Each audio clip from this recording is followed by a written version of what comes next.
And then high school, that's awesome. And I did not have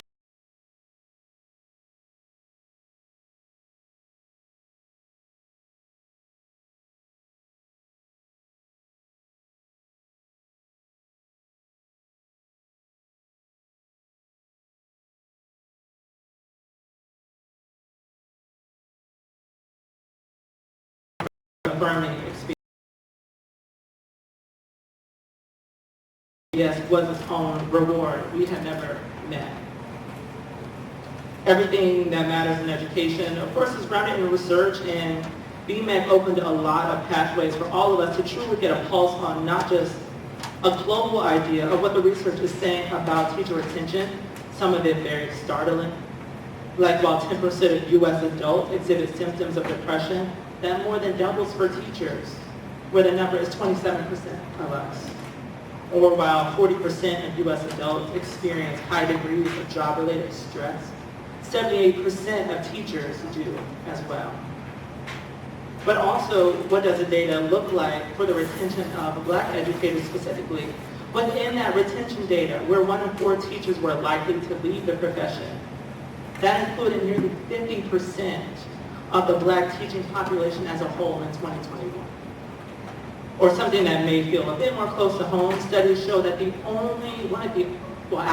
top factor that caused the overall decrease in work-related stress was additional income, but from another job.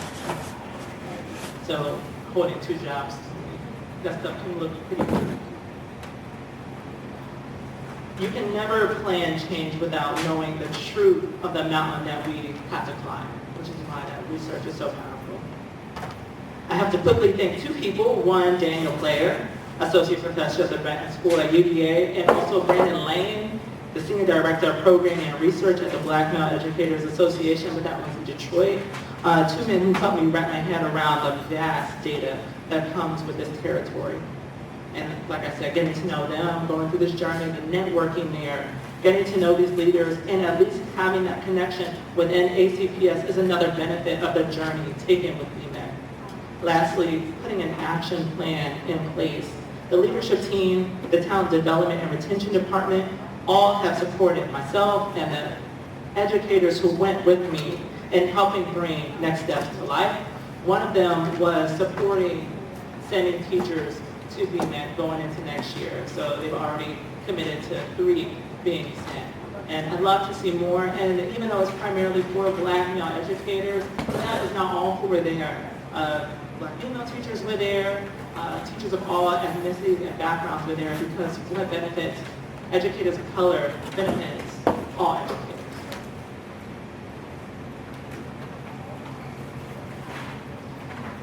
So what's next for us as a division?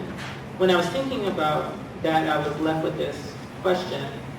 What role do we all play in creating a teacher and admin workforce that reflects the communities we serve? At times for me, my role was simply a bridge to this work. One of the largest barriers to accessing the culturally responsive teaching curriculum in this county is people don't see themselves or their work within it. And some of that is exposure, getting an understanding of what culturally responsive teaching actually is step 1.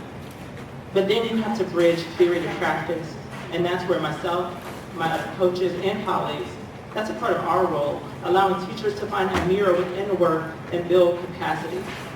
But I also came to the realization that this culture shift can't be done alone. I like to believe I could change everything by myself. It's just not true. In a meeting about this trip with Dr. Haas on Thursday, he said to myself and Will, I need you and you need me, which is true.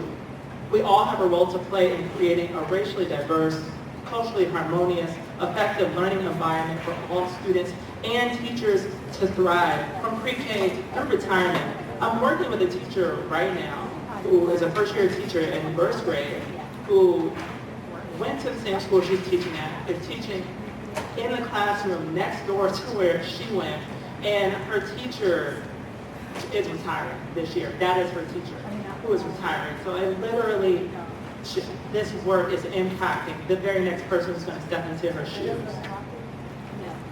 What we do here, I did not realize before I was doing this work how it would impact the next generation of educators, but also students. And it starts with the interpersonal intention of being better for the benefit of all. So thank you for listening to me, pat on, sorry. Thank you for listening to me, and again, congratulations to the credentialing cohort this year, and thank you to the equity team for inviting me.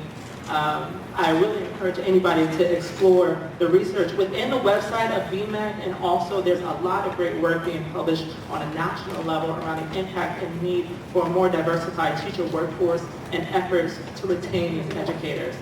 Thank you all. I'm looking forward to hearing what this panel has to say. I really thought when I was done with this speech that I would just throw up to deuces and say be blessed, but I think I might just field some questions. I really appreciate it. Thank you.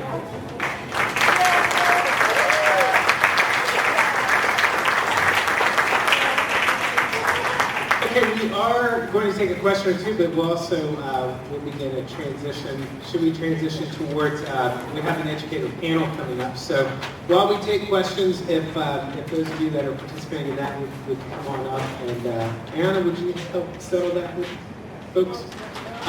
Hey, my 3 rules for public speaking. If I listen to somebody talk, you got to do one of 3 things. Make me laugh, teach me something I don't know, or make me feel better about myself. If you can do one of those 3 things, you're all good. So just think for a minute.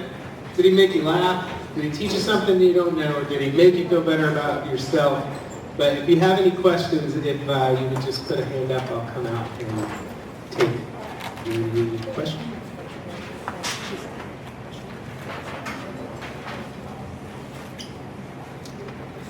We have a question.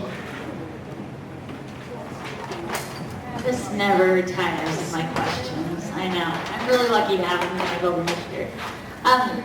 What is your tip for somebody like me who comes from a majority population to increasing or retaining teachers of diverse backgrounds in their schools? Like, give me like a 1, 2, 3, or just like a 1 even. Like, it's the best thing you can do to make this a place that somebody of a diverse background wants to stay in your school.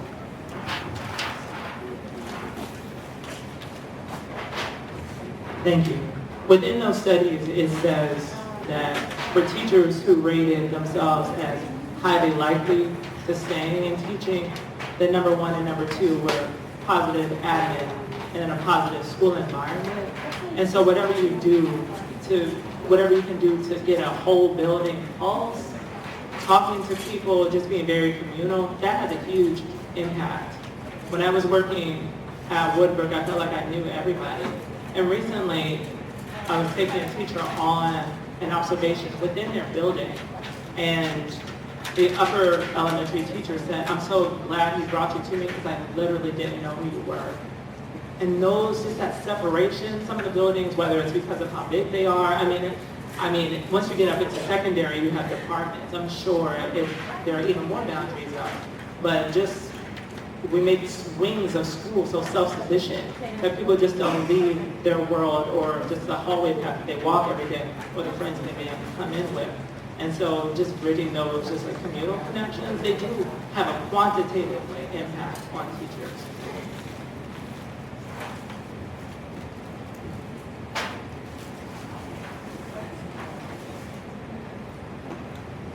Okay, we are going to, I think there's a chair. Yeah, there's a chair there.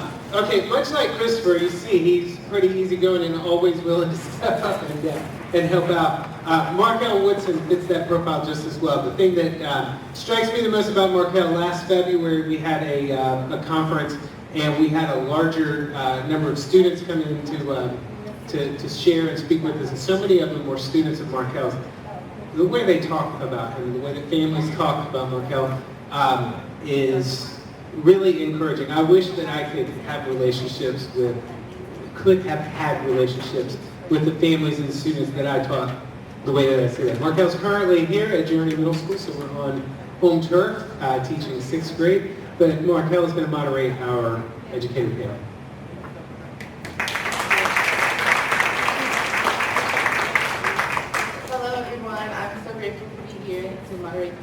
here with some great educators. I do want to ask Ms. Proctor to come and join us as well.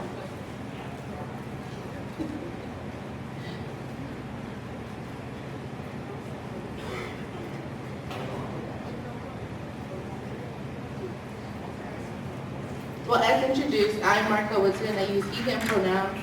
I am in my 4th year teaching. This is my first year here at Journey. I teach language arts and AVID, and I'm so grateful to be a part of the Journey team. And so I'm going to turn it over to these wonderful people just to introduce themselves and where they are in this division. I'm Tegan Scroggs. I am at Walton Middle School as a special education teacher. And this is my 4th year at the school. I'm Tanya Carter. I am an assistant principal at Baker Butler Elementary School, and this is my first year in Albemarle County. My name is Jamela Jasper. I teach 4th grade at Woodbrook Elementary School. This is my 21st year in Albemarle County. Hello, my name is Patrice Harris. I'm a teacher at Woodbrook Elementary School. This is my 4th year at Woodbrook. Hi everybody, I'm Christopher Howell. This is my 8th year with Armagh County Public Schools. I'm an instructional coach at the elementary level in the north at Baker Butler, Hollymead, and Stone. Good afternoon, as Mr. Winston mentioned. My name is Veronica Turner. I work here at Journey as well. This is going into my 3rd year. I've worked in Albemarle County for over 20 years. Started out at Monticello High School, 10 years there. Moved to Kale, spent another 10 years there. And now here at Journey. Thank you all. If you could just please share with us some of your experiences as being an educator here in ACPS.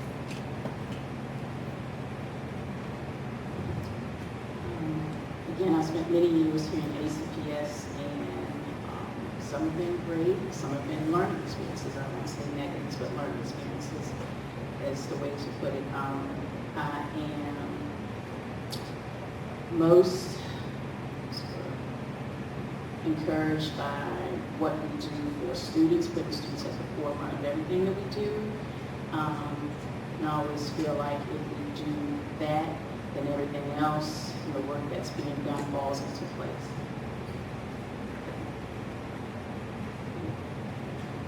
One of the reasons I selected Albemarle County, and I'm grateful for the partnership, is the division that I came from didn't have CRT. And that was one reason I was so interested in ACPS. I feel like I've grown so much, not just within my building, but outside of my building, and the opportunities that are available for me as an educator. So I've been lucky enough to be at Woodbrook for 20 of my 21 years, and I've seen lots of different changes. I've co-taught in classes of 30 kids. I've taught alone in a class of 12, and then in a class of 18. I've been at Woodbrook for so long because the staff community is so awesome and so embracing. So I've felt a lot of love in Albemarle County and received a lot of support. It's been mostly good. Well, being that this is my first year as an administrator, I'm still kind of learning Albemarle County, but I've been in Albemarle County for a while, just kind of switching roles. I've been a parent in Albemarle County. My oldest son graduated from Albemarle High School, and my youngest son was a student at Baker Butler so many years ago. So, and he also graduated, went to Sutherland. It was Sutherland then, and he also graduated from Albemarle High School. So I've been around Albemarle for a while. As an educator, as an employee, as a colleague here, my experience has been phenomenal. I really have learned a lot. I received a lot of support from the central office staff in Albemarle County Schools, and it really has been a learning experience, and I have really enjoyed my journey so far being here. Coming here I started the year of hybrid learning with the pandemic, and coming into a school that was a close, tight-knit community, it was often challenging and a learning experience on how to gain the trust of colleagues as well as the teacher, the parents and the students there. And through the last few years, it's been a great learning experience, fantastic partnerships, and lots of support to help students meet their learning needs and the goals just within the classroom, but also their personal goals as well. Thank you all. Reflecting on those experiences, how do you feel ACPS comes together to celebrate diversity and promote equity for our students?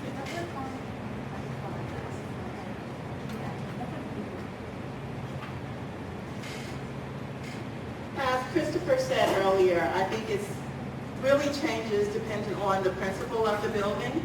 As for those years where there's been 3 other staff members that look like me versus the years that there have been 8 staff members that look like me.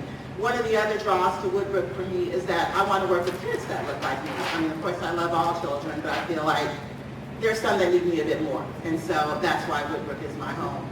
And I feel like Albemarle County has come a long way. It was difficult for me to get in, and if I didn't have a church member that knew somebody, I wouldn't have gotten in. But once I've gotten in, I've been secure and loving that. So I'm so glad that there are organizations like AATF now that are ensuring to get more people that look like me so that our kids can see themselves in their educators. I can agree with that. I think it took me a long time to get into Albemarle County, but hopefully I'm on the downhill slide now in the single digits, riding it out until I can get out and retire. And I hope to be here in Albemarle until I can do that. I think when the biggest difference, especially at Baker Butler, when my son was there weren't many students that looked like him there at Baker Butler. And now, being on the other side of that, I can see that there is an increase in the diversity at Baker Butler. And I'm glad to see that, and I'm glad to be a part of that. And to see students who look like me, and for students to see educators that look like them. I think also Albemarle does a great job in partnering with organizations that represent those diverse communities, and I took a few notes so I remember to mention those organizations, the Mocha Woka program, and then 2 organizations that I have familiarity with, a personal connection with, the 100 Black Men of Charlottesville. Both my boys were a part of those organizations, or that organization, excuse me, and then my personal favorite, Delta Sigma Theta Sorority Incorporated, my sorority, and we recognize students of color who are achieving academically and who are standing out, who sometimes may not get recognized in other organizations or in other avenues, but we take pride in recognizing students of color. So I think, like I said, Albemarle County does a great job in welcoming those organizations in and recognizing all students.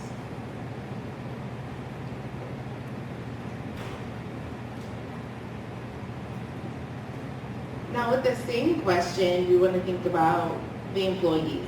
How do you feel ACPS comes together to celebrate diversity and promote equity for its employees?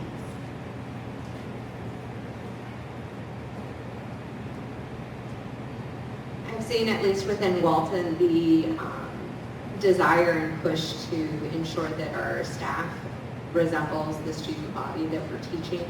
And as our student body has become more diverse, our staff has become more diverse, and that's led to other organizations starting like Woka Mocha, which is in its 2nd year at Walton, and seeing students come and build that community and recognize their own identities through staff having that diversity there has been a huge piece in everybody's success at the school and feeling supported.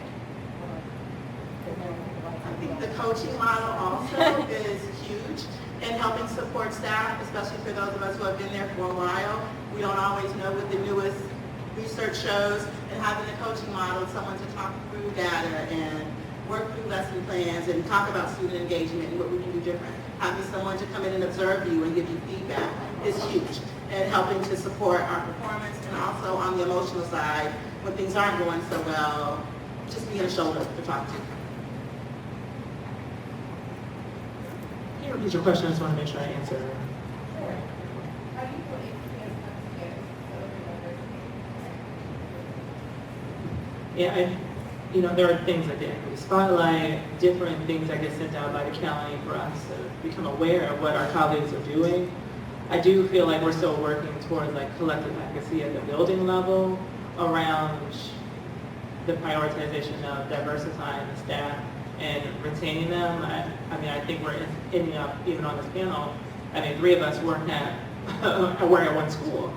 And there are some schools that just don't have any. And when I start going through like the northern schools, I'm ending up with people who are single or in a silo all by themselves. And so I'd love to see more of ways to connect with those educators who are not within my building. The recent HR report, I believe, is that we had like 83 Black educators, and I want to know where they are. You know, what are they doing? What capacity are they in the buildings? Not just who Will Schaefer is, but maybe this, who are they Black assistant principals? Who are the principals? Sorry, I wanted to know who it was. And so, who's in secondary, or who else is in elementary? Because, when I had asked people to raise their hand about the Black male educators that you had, the numbers started going up once you get to secondary. And so in elementary, we feel like a desert sometimes just with that specific demographic. In regards to Black women, I do find a lot of that information and see them a lot in buildings. So I think connecting us, and not just our demographic, but other demographics of teachers of color, that would be very beneficial to them.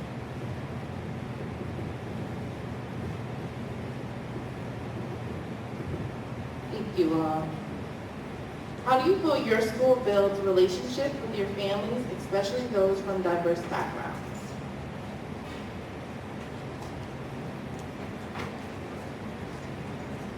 So we have celebrated 4 different events. We had literacy night, math night, health and wellness night, and most recently multicultural night. And they were, all 4 events were very well attended by all of our families. We tried to eliminate obstacles, to participation. One thing that we heard from our families was, the parking at Baker Butler. So we tried to eliminate some of that by providing shuttle services, especially to our families who lived in those most high-risk areas. So we sent buses out to those areas, and the buses brought those families in.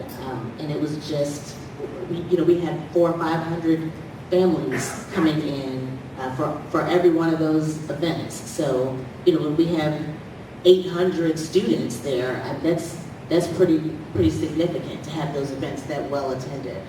So I think those are those events and events that are memorable and that our families can make those connections to, especially feel heard, that we heard what their issues were and tried to resolve those issues for them. So Woodbrook does a great job of partnering with the PTO and local agencies. We have math and reading night, science night. We have multi-language learner night, where we invite community partners in to support families. We also provide shuttles at different locations within our school community to transport families to events, including concerts, providing opportunities for families to be a part of that. Specifically here at Journey, I recall right at the beginning of the school year, we had opportunity to, right before school began, to hop on the school buses, go into the communities, and welcome the students. There was an opportunity to also connect with families, let them know that we're available. Similar to one of our colleagues up here, we have multiple family nights where we bring in interpreters because of our diverse student body. We know that we're going to need that to help with whatever we have going on that night. I also like to, this is more of a shout out to our principal here at the school, who sees all of our students, but in her own ensures that our body of teachers and colleagues mirrors what our student body looks like, and it also speaks to what Mr. Howell mentioned in his presentation, when principals, or admin for that matter, are making it a point to hire their staff to mirror the students. We can get it a lot further.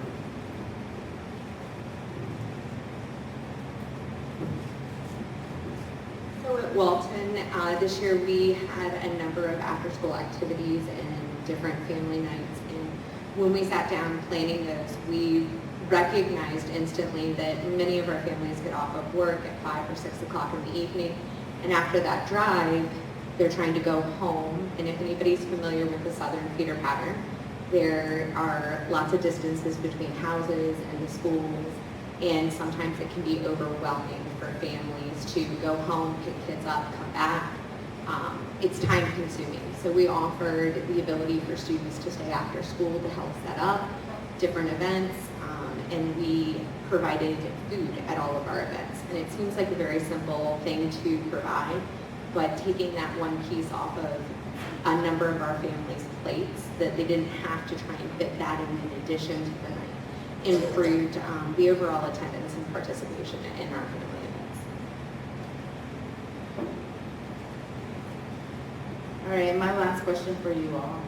What steps do you think ACPS needs to take to create an educational system that values unity, inclusion, and diversity for all students and families?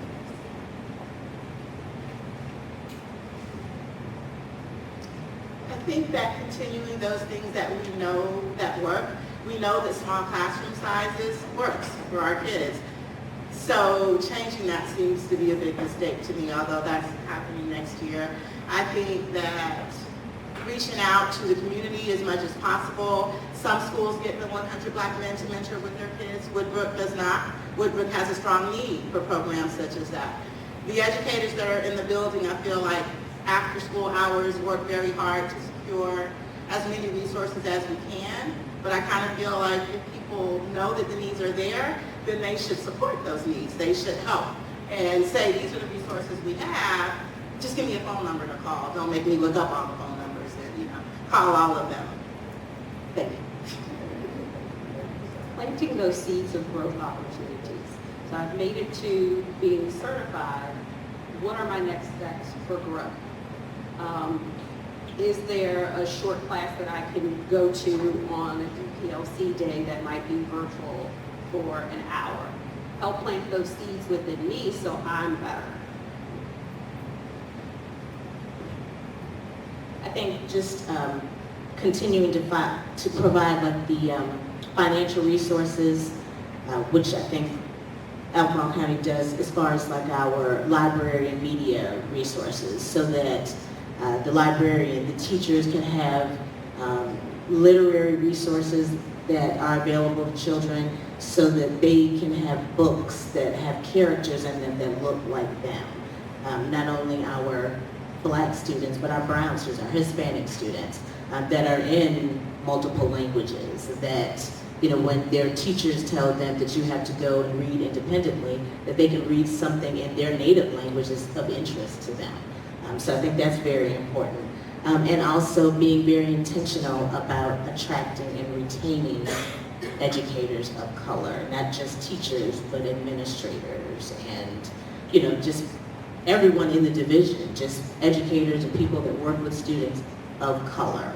And then one other note that I had was just to continue to provide professional development opportunities for educators. I went through the book study at Baker Butler this year, the Zaretta Hammond book study, and learned so much, just in my own instructional practices, leadership practices. And I think the group that went through the book study with me, we had very, very deliberate conversations, very enlightening, some tough conversations, uncomfortable conversations. But I do think that it was those conversations, when you're uncomfortable, it does help you to grow. So even providing opportunities like that and those resources for educators to continue to be able to grow. Piggybacking on that, I think is encouraging educators to sit with the discomfort and to not be scared of being uncomfortable, because growth comes from the discomfort. It's when we are used to the status quo, we get complacent and we forget how to do the things that are available to us, how to interact with resources and how to get those. And I think it's the leadership having those challenges to our educators who are working with the teachers to be uncomfortable and to continue that discomfort. I just wanted to add two more things that kind of presented themselves in the presentations that were already given today. One is mental support for our students in trauma, and then the other is a parent-teacher liaison in the building, because it is difficult to find out exactly what works for what family and what works for this family. And when there is that position in the building, it just makes things run so much more smoothly, and relationships get built a lot earlier, which means students make more progress faster. Yeah, I'm building off of a lot of what has been said here, especially what you were just saying about getting a pulse on what families may need. ACPS must be very critical of themselves. Do we have a pulse on what our teachers, specific demographics of our teachers, do we have that feedback of what they may need to grow, whether it's professional development, whether it is more mental health support, whether it is more resources? Do we know where that is within the county, or what steps are we taking to remedy those situations? And then again, going back to the retention of these high-quality educators of color. When I first was student teaching at Woodbrook, kids live in their own world. Like, all of the kindergartners at Woodbrook were convinced that I was a father looking for a child. I just could not find them, all of them. And that, even though it is funny, and I found it funny at the time, they couldn't imagine that I was there to educate them. When I walked into a preschool classroom last year, still at Woodbrook, I went to just go drop off a paintbrush, and a little black boy leaned over to his friend, and he was like, "That's my dad." And I'm like, "I don't have your children, y'all are so expensive." And so, but again, just like that initial connection, it's like lasers. When I walk into a room now, kids will just walk up to me and slip their hand in mine. And so they need that exposure to educators of color at all parts of their education, starting from our youngest and of course, into the teens and beyond.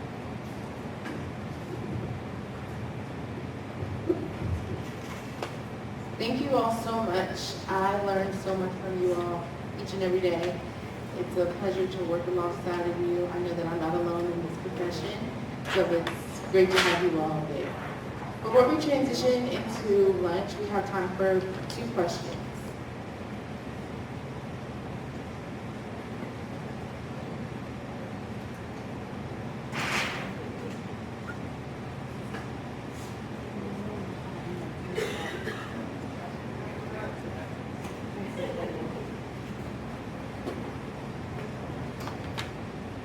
I guess I was writing notes on everything you said, and I'm curious who from the central office, who is capturing all of this wisdom? I'm curious, maybe that's I don't know who to ask the question to, but I'm wondering who's capturing all this wisdom that was just shared today?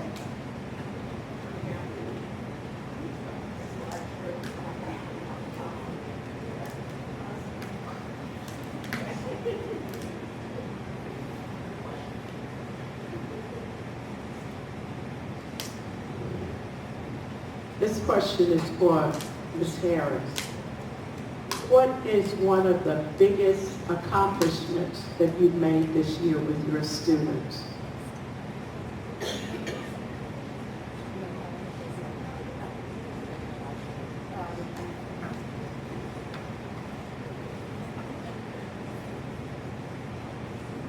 I closed the achievement gap with 8 students this year.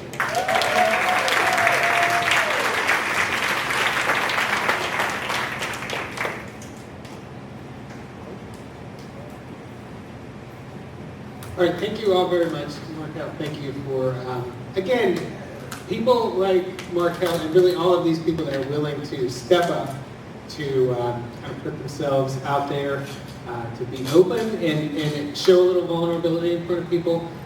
It's really the thing that helps all of us grow. I hope that if nothing else, just watching this would encourage to challenge all of you to be a little more willing as well for yourselves to kind of step out and advocate for yourself, for others that are there around you, ultimately for the well-being of all of our kids. So thank you once again for being here. Let's give them a round of applause. Thank you, thank you. And we are going to be doing lunch here in a minute, so we get back to Anna.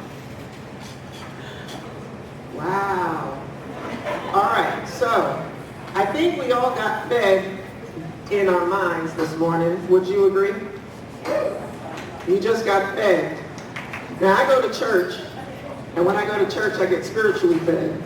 And I just came here, and I just got fed with knowledge. So that was exciting. I really appreciate everyone who presented. I thought the students did a fabulous job. Let's give them a round of applause. That was really great. Our teachers are amazing every single day. And Cindy did a fabulous job. So I want to thank all of you for being part of this segment of our conference as we segue into the transition of lunch and the award ceremony. I want to give all of them a standing ovation for the amazing work they've been doing. So if you can stand and give them all an applause for me. They have all worked really hard and they deserve it.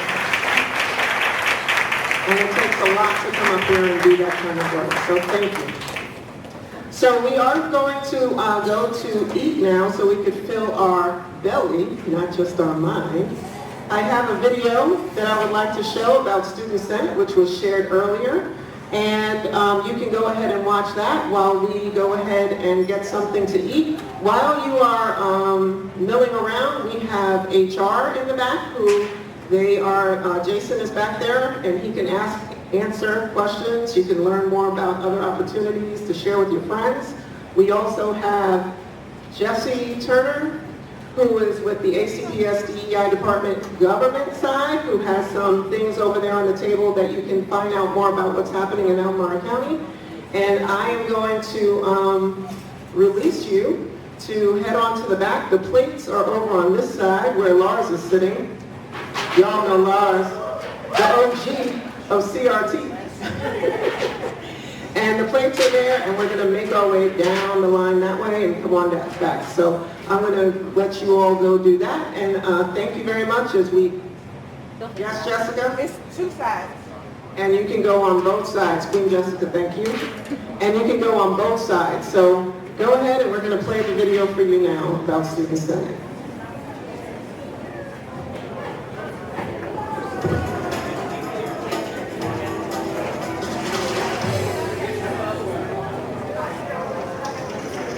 This was our second Student Leadership Summit, and what that does, that brings together all of our equity teams and all of our student leadership teams from each one of our high schools. So each one of our high schools has their own separate Student Senate, which includes community groups like our Black Student Union, our Latinx Student Union, and GSAs, and student government, and they come together every month to meet with the principal. The Student Leadership Summit today allowed all of those groups to come together to talk across districts. So that helped us break down that barrier between high schools, but it also allowed our school board and our senior staff to hear firsthand from our students the issues they're facing, the problems that they see in our school division, and also some state-to-state problems.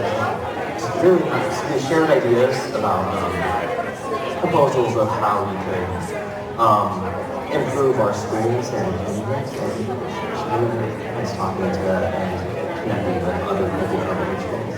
It's very important to see varieties of performance, like I said before, and it's great to see like students that are trying so hard to represent other people, and basically, I think as a Berkeley Flag, we're very proud to be here, and I'm very thankful for those who can't, and just representing others. It's pretty important. Our schools are usually like always want people like the other department, but definitely getting together with like other groups like Bronze and World helps you like make these memories, building connections you wouldn't otherwise. And I think it's really important to kind of come together and then make sure that we know all of our priorities so we can help boost each other up and not just like, do our own thing, try to accomplish our own goals. I think it's really important to try to accomplish our own goals together. This is all helping each other.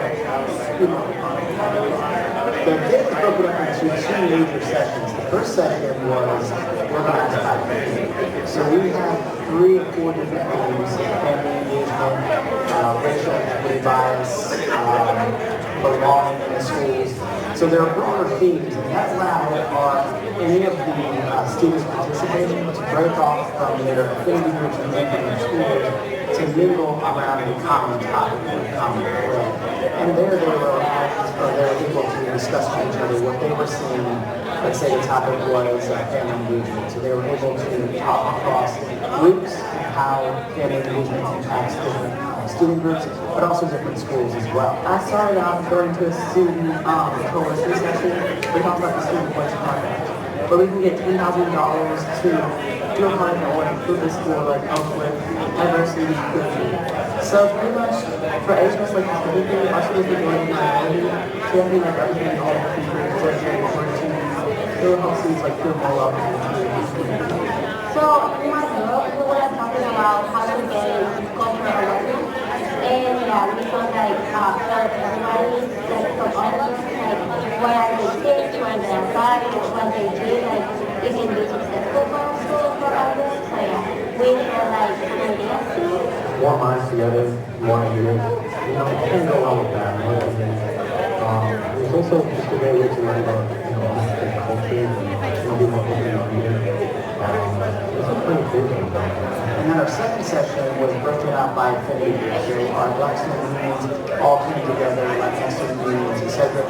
They sat and they met and they talked about the issues that to various specific student groups. And at the end of the session today, they were able to present, that presentation could come from the first session or the second session, or just a project students have been working on this year to present to the school board and city staff to share their ideas and the projects that we're working on next year and possibly.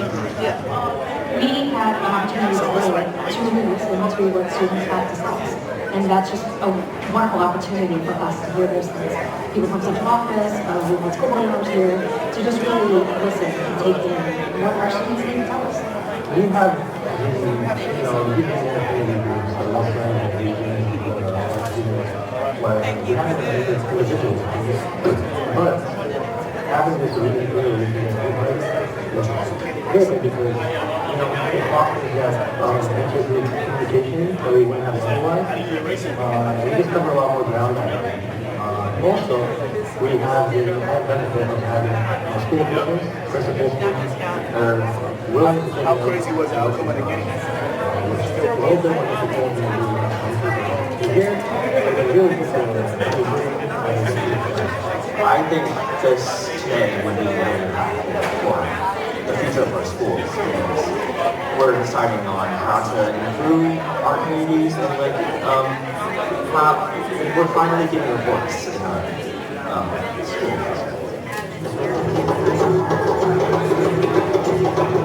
At WAD, we had our Better Together event, which was kind of like that we had a collaboration with all of our community groups at Western Albemarle. And we had also an event that kind of was able to showcase all of our different cultures and able to be excellent.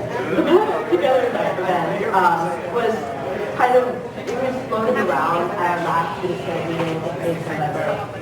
But it wasn't cross-promotion with everybody, but we were able to come to a lot. So, yeah, I think that our experience definitely helped us. But that's what we're here today for. After our first student assembly with kids, we're working with students from other schools and also just having a chance to be together across their community groups. They decided that we were going to have a cultural night at Western. So we had a Better Together evening. Students had food, we had live arts performances, we had games.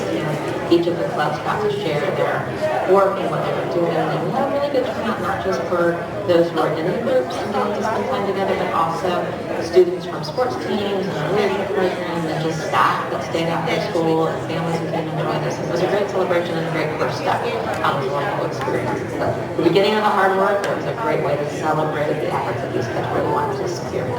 There's just no limit to what this group can accomplish. And I know that we have some work to do. I've heard a lot of fantastic things today from students, and I can't wait to go back and begin to employ them.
So I hope everybody has been able to get some of that delicious food. Somebody made a comment that it looks like family dinner. That's what we do here. It is family dinner. Well, I'll let you go, but it was good talking to you. So I know somebody asked about something to drink. There is a white cooler in the back that is filled with waters and sodas. Lauren and Jessica, is that right? So if you need something to drink, it's back there in that cooler. So you can go ahead and grab that. We're going to go ahead and continue with our award ceremony. So as you finish getting your things, so that you can, sorry. You can finish getting your food. We're going to go ahead and get started. Dr. Kaiser, I think you're somewhere around. This is your cue to come join me at some point. Dr. Kaiser, we're on in 5.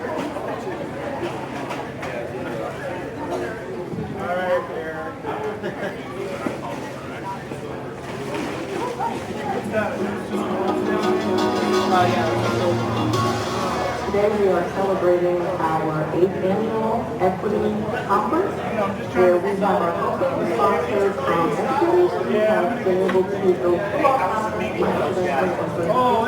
tonight we are going to honor them with their awards and sharing their journey with others. I think when we think about credentialing, a lot of people think of it as they did that as a box they used it for last few years.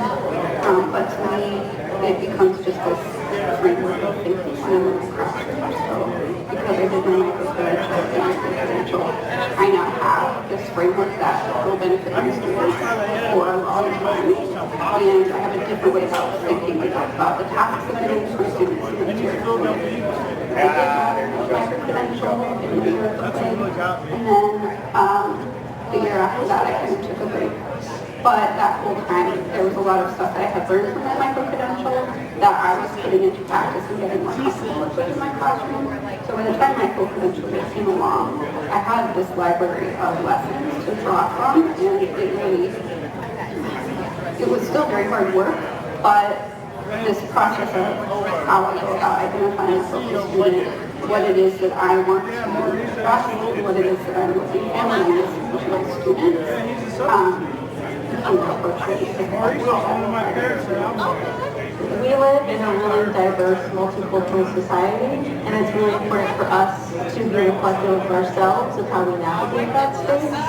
And being able to keep equity in the forefront of everything we do as educators helps us reach students as who they are, which is little humans, and ensure that we can meet them where they're at so that they're able to learn. I think now more than ever, teachers have a really hard job, and spending this time getting credentialed in culturally responsive teaching is a lot of work, but it's a lot of really important work. And our teachers who went through the process saw academic gains in the students at our school. So we really need to shout it from the rooftops that our process is working and our students are seeing success and how we better. But any pursuit of culturally responsive teaching, certification, or micro-credentialing is a complete journey. And we definitely have to not only showcase that, but highlight that with the work that our educators already tasked to do. This is something that they're doing in addition to ensuring that the needs of our students are being met each and every day, that lessons are being planned, that instruction is being delivered.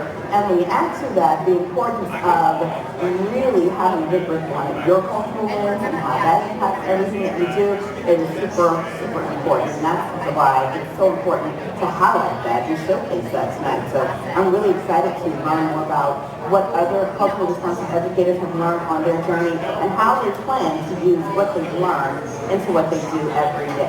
It's really important to celebrate this work because our teachers and educators who have gone through this process have worked really, really hard this year to engage in book study, engage in the modules, reflect on their work, and make a difference for their industry.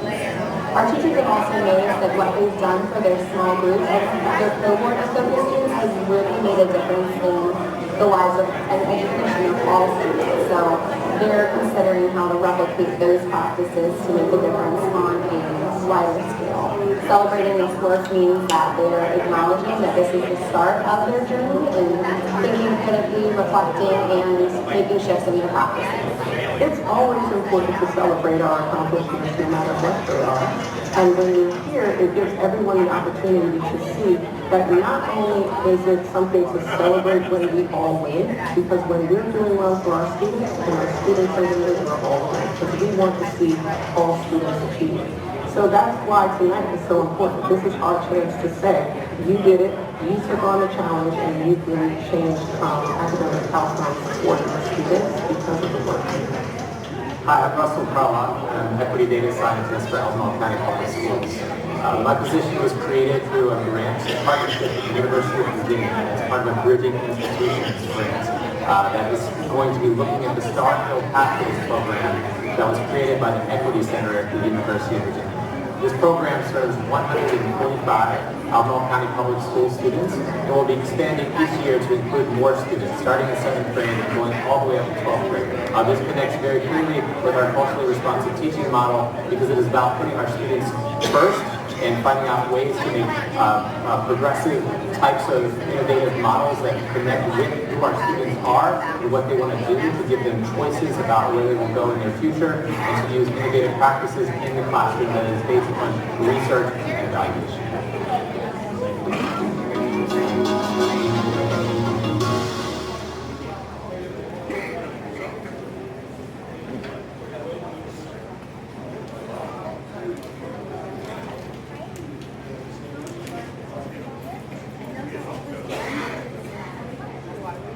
Okay. I hope your bellies are getting full. It's quiet. You know what they say when it's quiet when you're eating, that means you're enjoying the food. So I'm going to take that to mean you're eating and you're enjoying it. So we're going to continue on with into our awards portion of this day. And I did not remember to actually introduce myself earlier. I just kind of assumed everybody knows who I am. So my name is Ayanna Mitchell. I am the Director of Equity Education. I'll take an applause.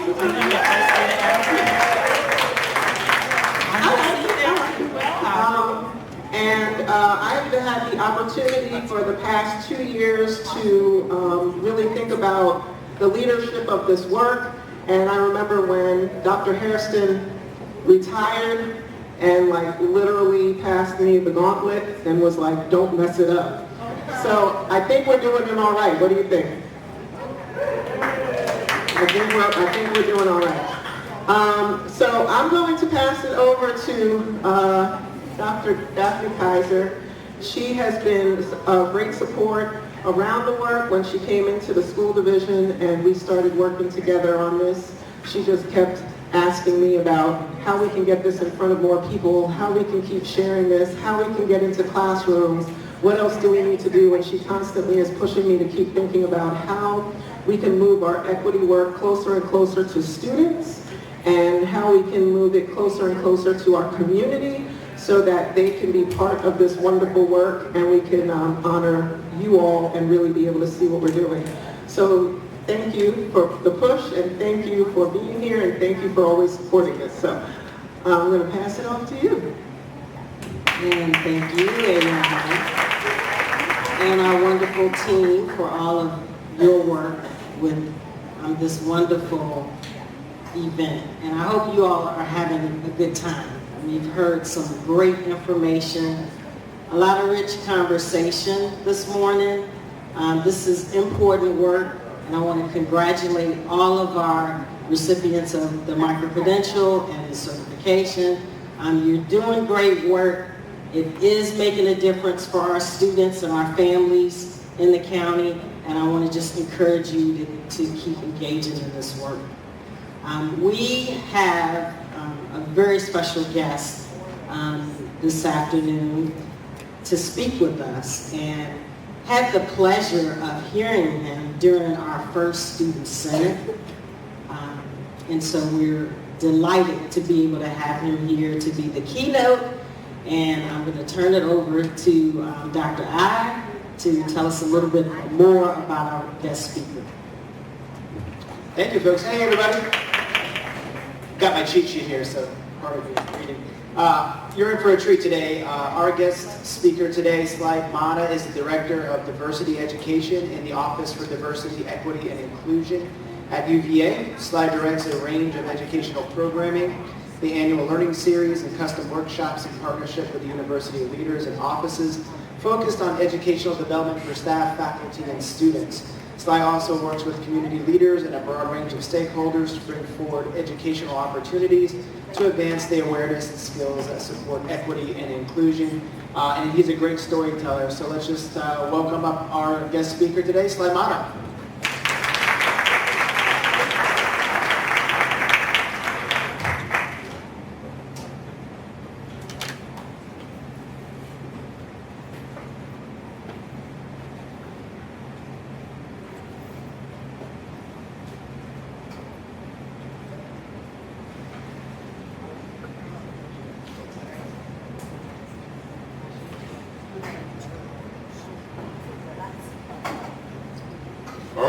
Let's get going. Good morning, everybody. Good morning. No, we got to do better than that, because if I am here on a Saturday and y'all are here, I'll show a little bit more emotion than that. So one more time, good morning. Good morning. There we go. Okay, let's jump right on in. I'm going to talk for about 15, 20 minutes, and I'll take some questions. And there's going to be some humor, there's going to be some laughter, there may be some hard moments, but we're going to get through this, because I think that in itself is the story of equity, all of that. So today's title is A Change Is Going to Come. I am a self-proclaimed music snob. I critique music. When I say I'm a music snob, I own over 600 vinyl records, so I mean, I really go deep into music. And a lot of the music, a lot of the work that I do is to music, and so I tend to put song lyrics and song titles into the presentations. So A Change Is Gonna Come is one of the greatest songs of all time by one of the greatest soul singers, but it also speaks to this nature of equity. Because when we hear the word DEI, diversity, equity, and inclusion, equity is probably one that takes the longest to achieve, if it is ever achieved.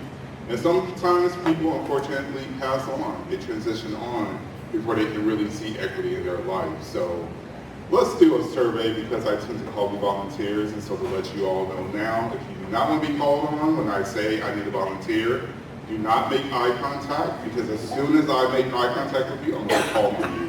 So be ready to look at the floor, be ready to look at the ceiling, all of that. But let's gauge. A Change Is Gonna Come is a song by who?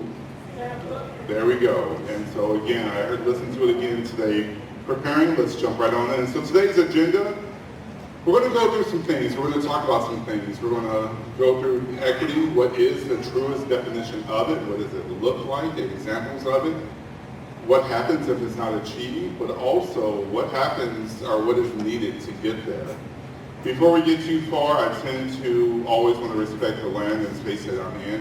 Before this campus was here, and I worked at University of Virginia before it was a campus, and I don't say grounds, but before UVA existed, it was a space of the Monacan Indigenous Nations and other Indigenous nations. I'm going to plug in one of my good friends, and I'm very happy to announce that UVA has hired a tribal liaison who actually travels out there to the nations to rebuild some of that trust and rapport that we have lost over the years. And if he is somebody that you are interested in seeing or hearing from, please let me know. You're going to get my contact information. But he will be more than happy to come and speak and talk about some of the culture, some of the history, and some of the challenges about reconnecting our past to our current. Who am I and why am I rambling in front of you today? And that does not look like me that much anymore. I am Sly Mata. I serve as the Director of Diversity Education for the University of Virginia. Been here in Charlottesville for the last 2.5 years, and so being here today is my pleasure, because this is my new community, and so even though I'm a transplant, I still need to serve and I still need to provide as well. Research interests are right there, DEI, finance, affordability, and tuition policy. As I am happy to announce that I passed my dissertation proposal this week. So many years crammed into a 20-minute presentation and then 40 minutes of Q&A, but I am on the road and I should graduate in October. So do not tell my advisor that I'm here, because she said start saying no, because you need to buckle down. But my contact information is right there, mata@virginia.edu, which is mata@virginia.edu. I refuse to use that random configurations of letters and numbers that UVA gives us. So to make it easy, mata@virginia.edu. But in the almighty words of Jay-Z, allow me to reintroduce myself. I am Sly Mata.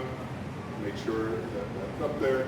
I am Sly Mata, but my real full name is Sylvester Javon Mata Jr., which is a traditional Mexican name because I am half Mexican, where my family comes from Mexico. They journeyed from Mexico to come to America for a better life. Born and raised in Phoenix, Arizona. When I say Phoenix, I don't mean Scottsdale or Tempe or Sedona or the places in Arizona that the public media tends to broadcast. I come from the south side of Phoenix, which is a community of typically black and brown communities, unfortunately low income, and that is home to me. Alum of Arizona State University, Texas A&M, pronouns are he, him, and his. Identify as a black man, although I mentioned I'm biracial. Formerly low income, but always first gen. I am the first in my family. When I say first in my family, my grandmother had 12 kids. First in my family to go to college, first in my family to get my bachelor's, my master's, and pretty soon my PhD. If you've heard of the program Upper Bound, or TRIO programs, I am an Upper Bound alum, so always championing Upper Bound programming. I'm a music snob, and this is when I usually kick out people who listen to Drake or Billie Eilish, but we're going to take it easy today. So I am a mama's boy, although I lost my mom 3 years ago to a sudden heart attack, and brother, son, vinyl album collector, scholar, comic book collector, and so much more.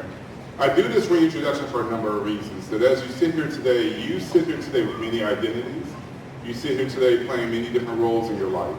And so I want you to know that your authentic sense of self for the next 15 minutes or so is welcome and is allowed. Some of you are here in the role of administration. Some of you are here in the role of parents. Some of you may be in the role of an individual. But as we talk about equity today, I want you to feel comfortable to recall and recollect what equity means to you, and not just in the role that you play for the county or for the district or anything of that nature, but to you as a person. But also so you know that this work that I do is not performative. This work that I do is not on behalf of the university. This work that I do is my passion, is my love, and mostly because of these two monsters, which I did not introduce. These are my nieces. These are not my children, because I have no children, but these are my nieces. The one with the glasses, that is Elena, who is in 2nd grade, testing into 7th grade right now. And Amara is the taller one who plays first baseman, and they're playing for the championship today on their softball team. And to be honest with you, these little girls have dreams, they have ambition. And if equity is not achieved, the world would treat them unjustly, the world would treat them harshly, the world would not give them their fair due. And so I do this work, and I applaud you for doing this work as well to make the world a better place for them, because for me, I want to make sure that what they inherit is good and not what I went through. I mean, and that's the role that we tend to play. We want to pave a road so those don't have to struggle the way that we do. They don't have to go through what we do. And so I do this work for these two monsters, and also because I spoiled them and I need to work. So with that, let's start with equity. What I tend to strive on is educational equity. Educational equity is what has brought me around the world. I tend to tell people that without education equity, I would not be alive today. And that doesn't mean that I wouldn't be living, but I wouldn't be alive, experiencing new things, seeing new places, experiencing new emotions. And so if you look at this quote by Horace Mann, education beyond all other devices of human origin is the great equalizer. We're going to return to that quote towards the end, because I believe that quote. I believe in what you all do, and I've already invested myself and said what I would do going forward for you all. But there's still some problems with that. So let's start at the beginning in terms of what is equity. Because the one takeaway that I want you to have as we leave today is equity is not equality, and equality is not equity. And many individuals may use those two terms interchangeably, but they are two different things. And so let's start off with equity. You can read this jargon here, and I'm a scholar, so I have to have some type of scholarship in my presentation. Equity refers to power, privilege, fairness, social justice. And for those that are taking notes, I will give Ayana a copy of this presentation to email out, so you'll get a copy of this as well. So take a look at this. It's a process of ongoing, regarding us to identify different barriers. Yeah, I tend not to use this definition that much. Equity on its roots can be defined as the following. Equity is fair treatment and equal access while considering a person's lived experience and identity. And so whenever you think about a system, whether it's education, whether it's about prison, transportation, healthcare, to find yourself asking, is this an equitable system? Simply ask yourself, do people have fair treatment and equal access to get medicine? Do they have fair treatment and equal access for public transportation, for housing, or for whatever support that they need just to survive a day, just to live another day? And for others, we have to keep in mind, and I mentioned this already, equity is not equality and equality is not equity, which I have an image to showcase that. But let's apply this definition to our lived experience. Public transportation here in Charlottesville. Is public transportation here an equitable system? Do all communities have equal access and fair treatment to buses? Do they have to walk? Then we know this is not true. We know this is not true in terms of equity, where some communities may have to walk blocks to get to a bus stop, while others may have several bus stops and bus stops with seats and covering and so forth. Healthcare equity. I mentioned this before to the county when I met with them last week, that I stand here today and I may, I say this to say I'm in good health, but I'm in stage 3 heart failure right now. In my bag with me even today is all the pills I have to take. And one prescription that I pay is $300 a month. Now, I'm able to pay it because it's just me, but think about healthcare equity. Does every person have equal access and fair treatment to the medicine, or even to the doctors that they need to survive? Think about for the people that are retired, single parents, that identify as queer. Do they have the equal access and fair treatment to healthcare? And we know that that's not true. And if we apply this definition to other systems that provide services, food service, the prison service, anything of that nature, always ask yourself, equal access and fair treatment. And maybe you have that equity for yourself. Maybe equity exists for your identity, but we have to ask for our neighbor, for our community, for our cousin, for our grandparents, and such like that. Now, this is the image that I typically use to describe equality versus equity in the difference. And before, the image that used to be used was the image of the softball, the baseball field, the men outside, and this is a little bit of a joke. Been told not to use that image anymore because it perpetuates the idea of thieving and stealing because they're on the outside of the field. But we're not going to go into that. But equality, if we look at the top of the image, equality is giving everybody the same type of bicycle. And if we look at these examples of what our lived community looks like, what our peers, what our neighbors look like, if we look at the first image, the young lady can't even use the bicycle because it doesn't speak to her identity in the wheelchair. My man is too tall, he's probably hurting himself on that bike, and then one of the four of the young lady, the bike works well. And let's be honest, we've all had the little cousin, little nephew riding the too big bike that runs into the fence or runs into the wall and hurts themselves. So equality says that we are going to give the same resource to everybody, regardless of that lived identity, regardless of how they are, regardless of how they're born. We're going to give a blanket response to everybody. Now, I do this work for the University of Virginia, and I teach 5 courses related to DEI and other concepts. And people may call me at times and say, Sly, we enjoy this work. We want you to bring this here, which I was so excited to come here because some people will tell me, bring your courses, but don't bring that equity course you teach. We don't teach equity, we teach equality. And I say, well, that's a bigger issue we got to talk about. Because if we think about equity, which is on the bottom half of the screen, equity means that we are going to consider that lived experience. Equity means that for that young lady, we're going to give her a bicycle that works with her hands versus her legs. My man is a little bit too tall, we're going to give him a taller bike. The young lady, her bike already works well, and then we're going to give our little cousin, little nephew, a smaller bike. But that means asking that hard question. That means really delving into that human identity and really asking people, what support do you need? Let's flash back to the summer of 2020, when we all got that stimulus check for $500. I was living in Ohio at that time. $500 to me was a brand new TV, some video games, some of my light bill, and I buy groceries. That same $500 to my sister with my 2 nieces and a husband was barely the light bill, barely gas in her SUV, and the rest went to groceries. And that was the example of an equality type of response. And so we have to be mindful that when people use equality, we have to ask ourselves, why not equity? And why not have that conversation?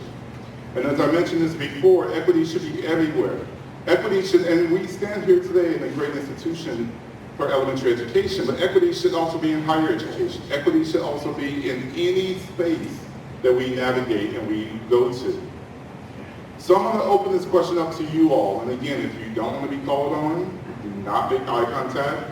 Or even if you do want to be called on, feel free to raise your hand. But open-ended question, why would people prefer equality over equity?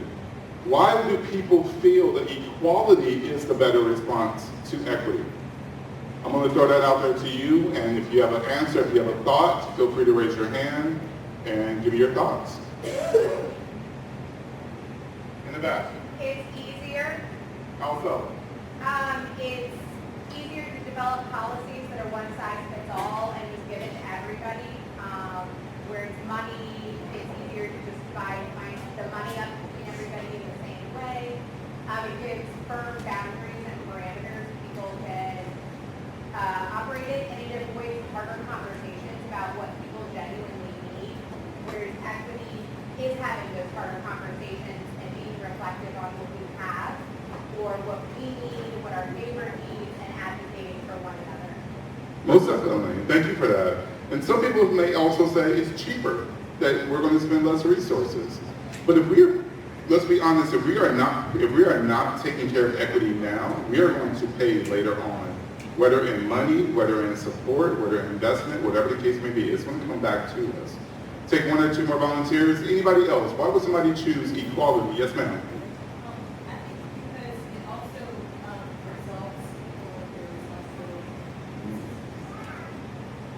And for those in here, it absolves people of their responsibility, which I think is exactly correct.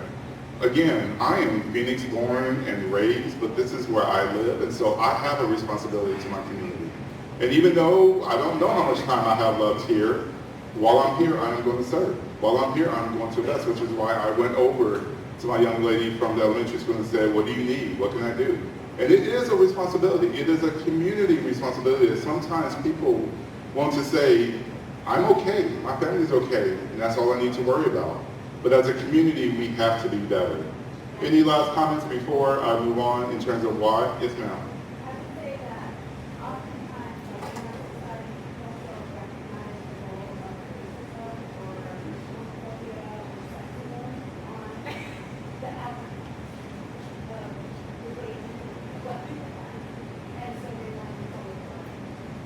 And it's not just colorblind, it's about, we're talking about race and sexism. But let's be honest, it could be about ageism, it could be about disability, it could be about faith, it could be about any internal bias, explicit or implicit, that we have. And sometimes there is a shame, sometimes there's a guilt, sometimes we feel, that doesn't speak to me, that doesn't speak to who I am, but let's be honest, we all have something within ourselves as well.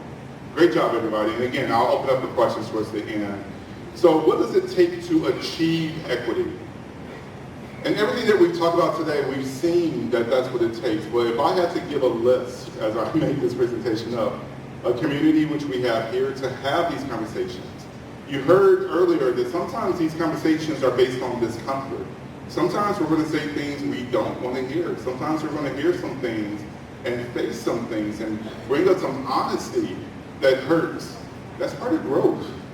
I am very happy of who I am today, and there's been some great times, but there's been some bad times, and we take. I'm a Beatles fan as well, and so how did what's the song? How did it go? With every mistake, we must surely be learning, and that is equally true when we look at our society today. It takes a passion. This is not about lip service. This is not about doing this work because it's sexy or because it's in fashion. We've seen the impact of that in the summer of 2020 when we thought we were turning that page. Go back to the summer of 2020 with Breonna Taylor and George Floyd, and we said, we're getting this right now. There's blackouts, we're having these conversations, we're protesting. We thought we were about to really get there to that promised land, but after 6 months, we went back to normal. And now we look at the world today in terms of legislation, in terms of policy, where we're outlawing DEI, where we're saying DEI gives an unfair advantage, and these rules, Texas is my second home, but Texas is hurting me right now with some of their policies that they've taken and they're doing. And this is why, again, when the call came up for the elementary school to volunteer, it's my job to let people know that DEI is not code word for black, it's not code word for poor, it's not code word for other, but it's about the beauty that we are, but that's a whole other talk. It also takes a desire to change, a mixture of patience and an empty gas tank, because Lord knows this work is long.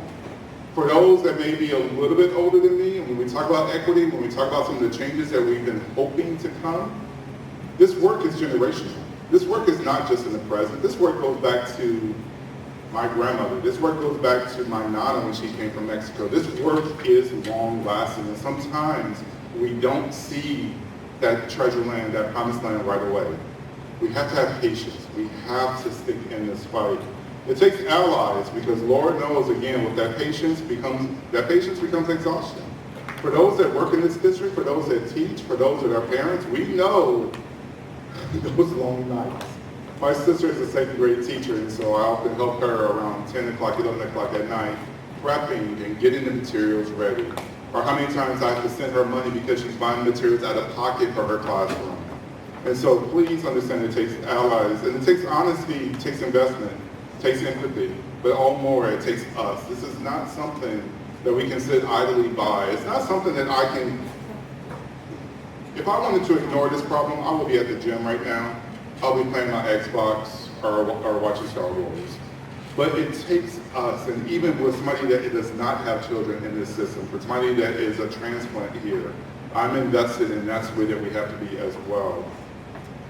So we talk about equity, we've defined it, we talk about what it takes, but what happens if we don't get there? If we don't get to an equitable system, systems are perpetuated, they cycle over. We've seen this again with the house. I mean, again, if we want to apply equity to different systems, look at housing equity here in Charlottesville. Does everybody have equal access and fair treatment to own a home here in Charlottesville? To even get a home loan to get a house here in Charlottesville? And that repeats, that cycled over from the 2000s, from the 1990s, the 80s, the 70s, the 60s, the gentrification, the movement to Crozet and Waynesboro and so forth. And so if we don't make this a priority, we're just going to be stuck here for another generation. And the students that you are working with will be talking about this when they're my age or your age and so forth. But again, equity calls upon looking at that lived experience. So if you look at the screen, differences may get ignored. Who we are as people, our faith, our age, our disability, our national status, whatever the case may get ignored. And you're going to see the impact of that on the next screen. Our uniqueness may get disregarded. We've already talked about systems recycled over, history repeats itself, and insanity takes over. We know the definition of insanity is doing the same thing over and over, expecting different results. And how many times have we seen policy, we've seen laws get recycled over, saying, okay, we're going to see that change now, but it's the same thing over and over, and we're expecting different results. To me, because I teach diversity, equity, and inclusion, ultimately, equity also refers back to sense of belonging. Because without that equity, we may acknowledge somebody for their difference. We may invite them to that potluck. But if they don't find equal access and fair treatment to get a home, to get the health care, to be able to get on a bus, they are not going to feel a sense of belonging in this community, in this district, in this council. Have you ever thought, and think about this for a second, think about somebody that you knew that was intelligent, was great in the community, and then they packed their bags and said, I'm out of here, and they left. And we lost that resource here. That goes specifically to their sense of belonging. And they may not have had their diversity and inclusion also acknowledged, but equity has to be acknowledged as well. How many times have we seen people leave because they say, I can't get a home here, I can't raise my children here, I can't get that loan here, I can't afford to live here. That speaks to equity.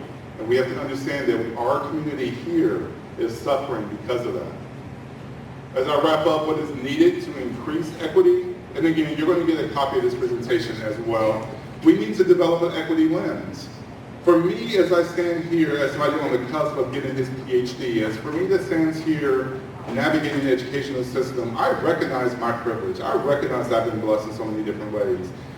But I still need an equity lens to understand that even though I may be in a great place, others may be suffering. And what can I do to really increase that for everybody else? What can I do to invest and be a resource? So when I say develop an equity lens, that means looking around our community, looking around our district, looking around at those volunteer opportunities and saying, what can I do and how can I contribute? Also, what I look for individuals is to have an equity-minded frame. So not just looking at these systems and asking, is it equitable, but also asking that question internally. What power or privilege have I been given that I can help somebody else? I recognize my male privilege, but I also recognize that I can create space for others to really come into that space that may have been ignored or may not have even been asked to be at that table. So really when I say having an equity-minded frame, look at the institution, looking at the system, and being able to have that conversation, being willing to have that conversation in terms of how do we turn this page and be different. As I reach my time, as I reach the finale, why do I care about this? It's my responsibility, and it's all of our responsibilities. I can't trust somebody else is going to do the work that I can do. I can't trust that somebody is going to say the things that only I can say. And vice versa for you. In this room today are so many unique voices, unique lenses, unique experiences, that if we really came together, we can create some amazing things. And so I have to understand it's my responsibility and it's our responsibility. I've seen too much inequity. I've seen too much. And again, I am very forthcoming, I'm very transparent. I was born to a single parent, raising myself and my sister on the south side of Phoenix. And so when I say I've seen too much inequity, I've seen my mom struggle. And I've seen the impact of that struggle on her spirit. How many times have we seen good people just be weighed down by the fights that they have to fight, the challenges they have to be challenged with? And I refuse that my nieces go through that life. And so that's, again, why I pushed so much for these conversations. And I'm tired. Let's be honest, we are all tired of seeing the same things happening over and over, the same conversations happening over and over again. Again, because I say educational equity is where I tend to sit at, I say my grandmother's story shouldn't be repeated. And that's my grandmother right there, who ran from Louisiana to escape a horrible domestic violence relationship and landed in Arizona and created an amazing family, which I was born into. My grandmother passed away at 79 years old and lived in Phoenix all of her life. And not once did she step on this, not once had she ever been to Arizona State University until I graduated. And then she passed away 3 years later. When I say my grandmother's story shouldn't be repeated, I found it to be alarming. I found it to be odd that I found children, teenagers, students within this county who have never been on the campus of University of Virginia, and it's right there. But then I also found grown adults, older elders who have said, I've never been on that campus before because I never felt welcome. I've never been invited.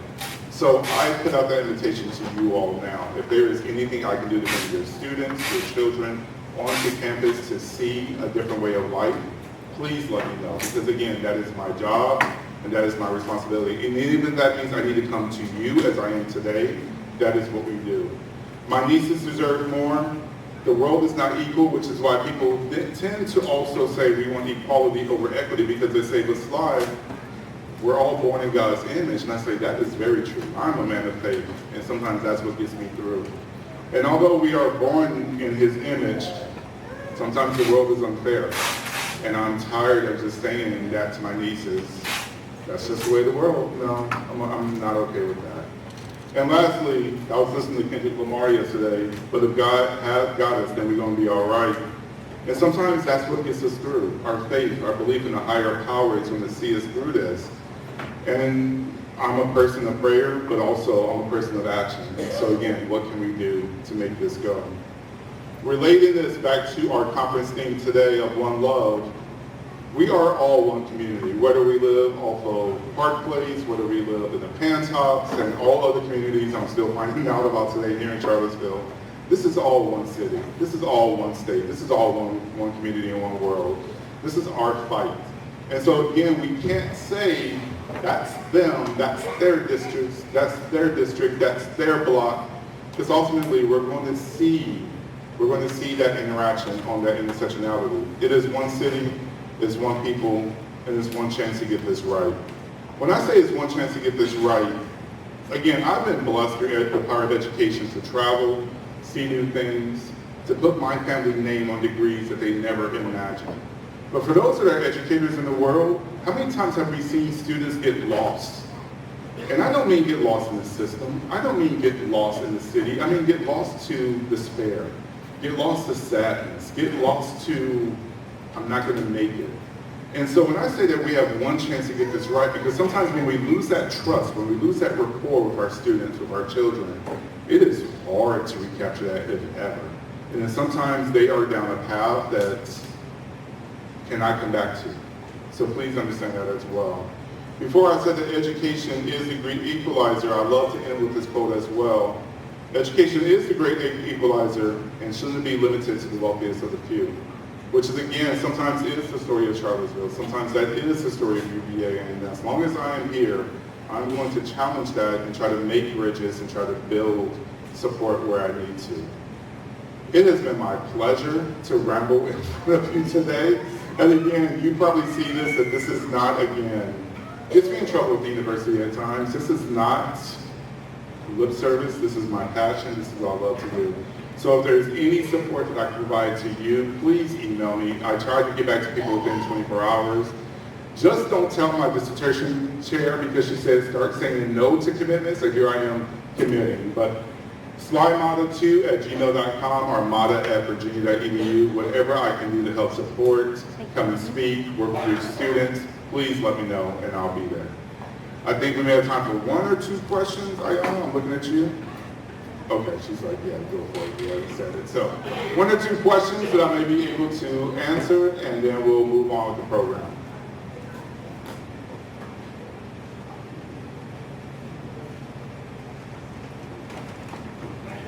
We've always got 1 or 2 questions.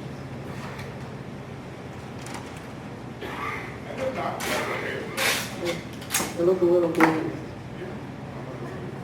Y'all look full.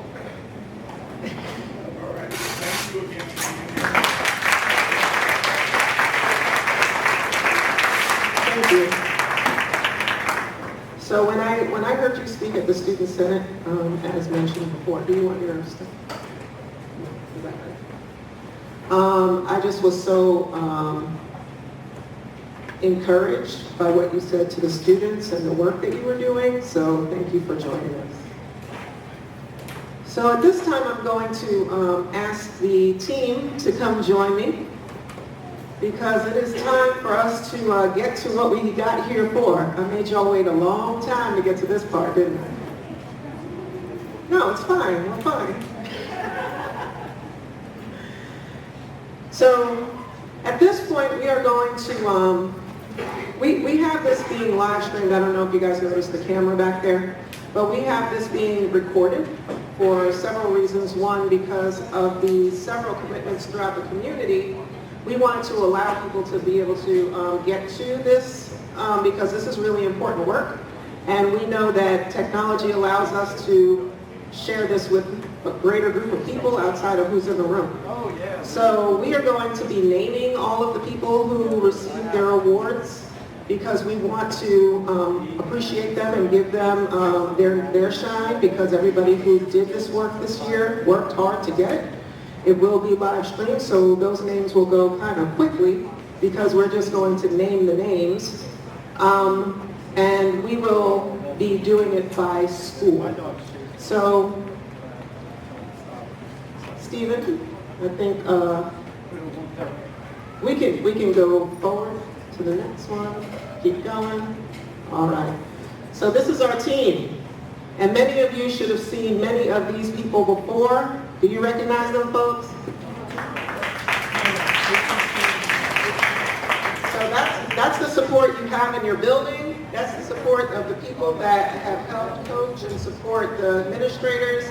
And I remember when I used to do that, and I feel like I miss it a lot because I love being in buildings, but I love working with this team, and I just so appreciate them for following my vision and my craziness.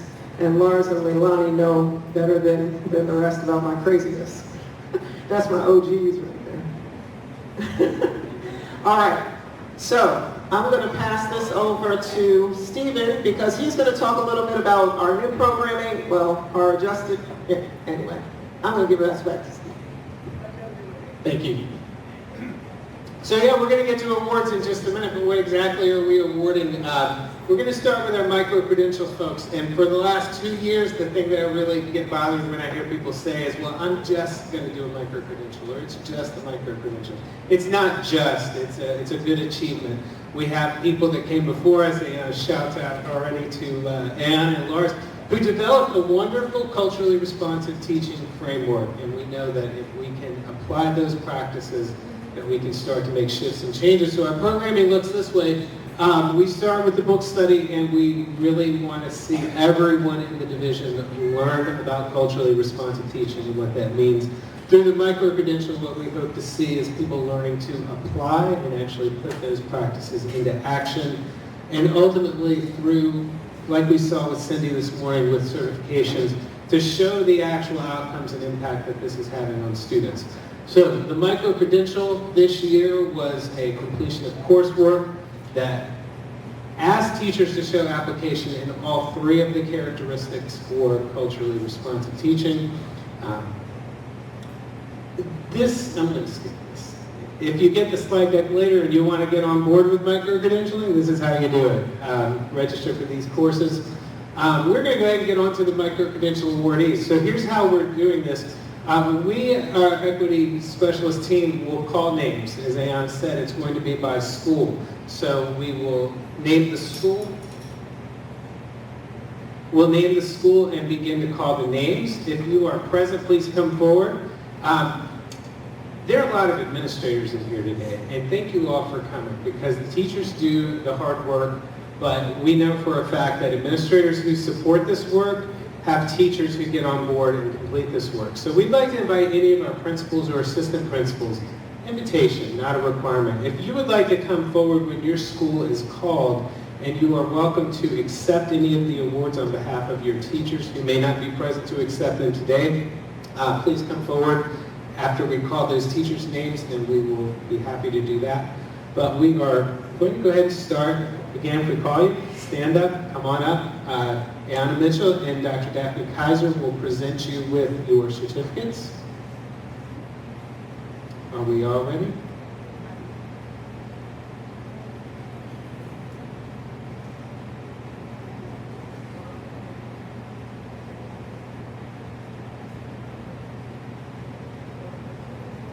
We're going to move in.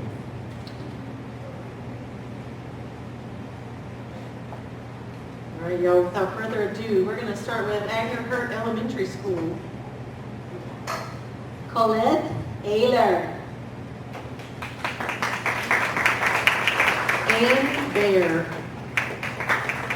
Amanda Brickman.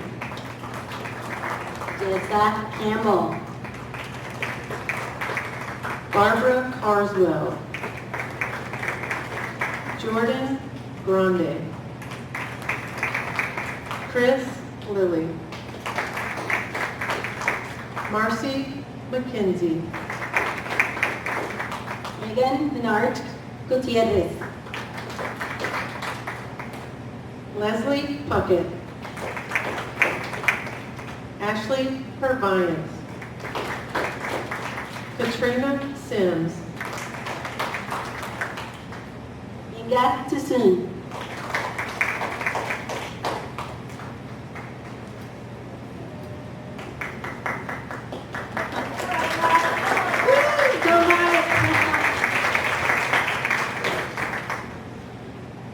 Alabama High School.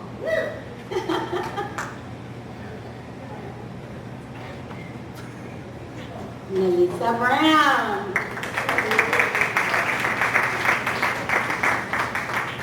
Jill Dahl. Aisha Hott. Will Schaefer. Jessica Sledge.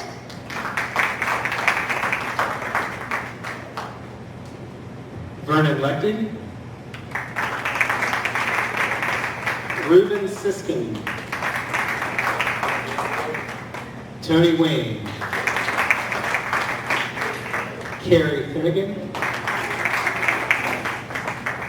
Aaron Percival.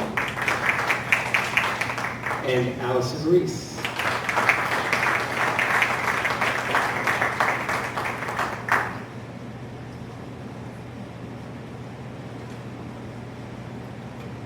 Next, we have our teachers from Baker Butler Elementary School.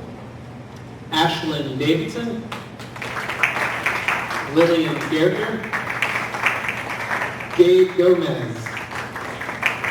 Liz Higdon. Megan Jackson. Candy Mitchell. Candy Mitchell and Tammy Schwab.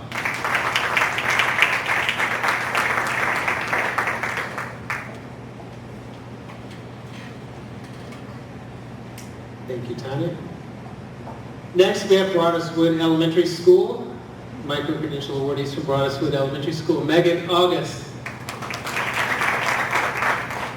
Demetra Allmiller. Valerie Funk. Lynn Gama. Kirsten Logan. Don Nicholson. Stephanie Richardson. Shannon Lindeman.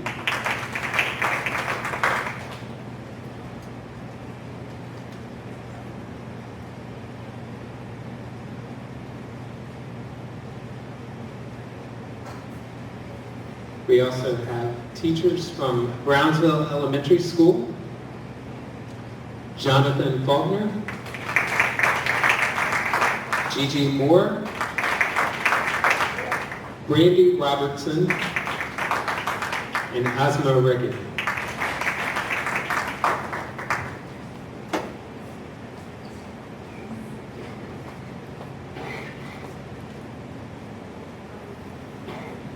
All right, now for our community lab school, we have Ida Mae Craddock and Jesse Erickson Ona.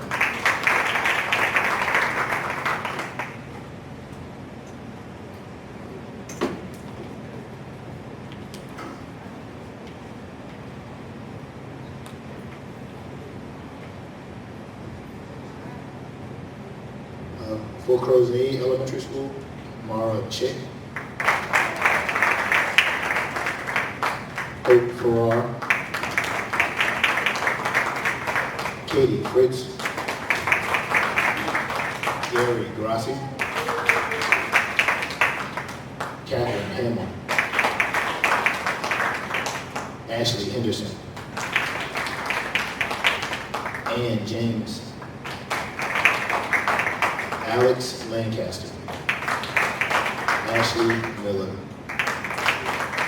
Allison Baratsky. Katie Ford.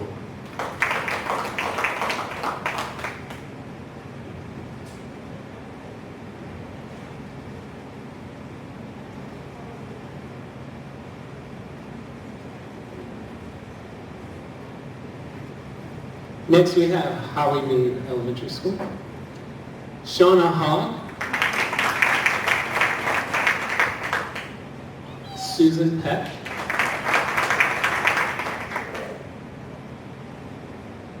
That's it for Howie Mead. Ivy Elementary is our next school.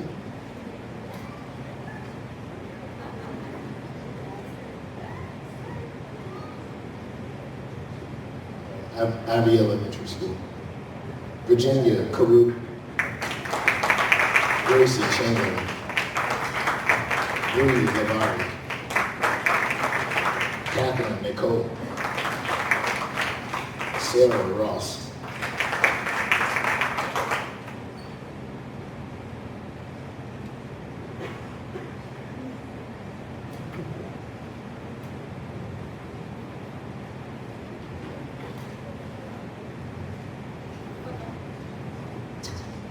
Okay. Tyler Sersley, Karen Dominic, Ruby Garfola, Sarah Saunders, Susan Schofield,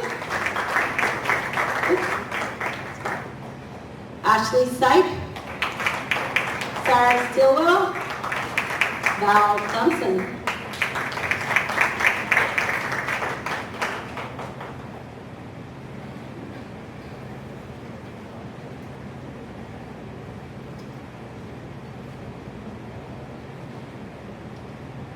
Our next school is Henley Middle School.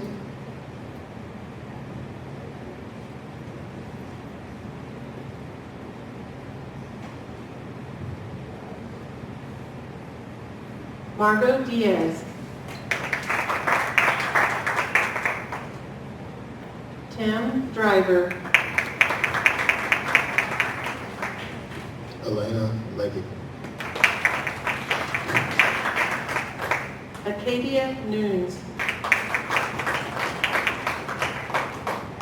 Dana Sneed. Cameron Spencer. Rod Vaughn. Sandy Pierre. and Elise Zawacki.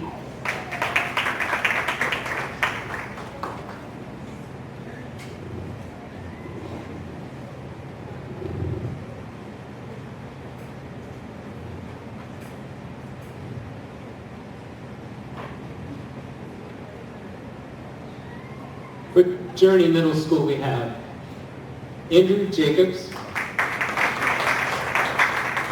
Deneen Lilly, Robert Morgan, Jason Pounds, Veronica Turner,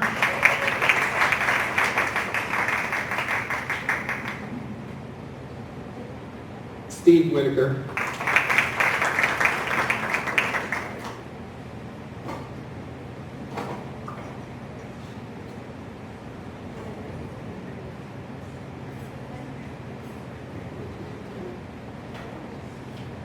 Rachel Benham, Bobby Gray, Pebble Guy, Stephanie Lamb, Kelly Mose White, Gail Rainey, Sybil Magnus, Natalie Wood.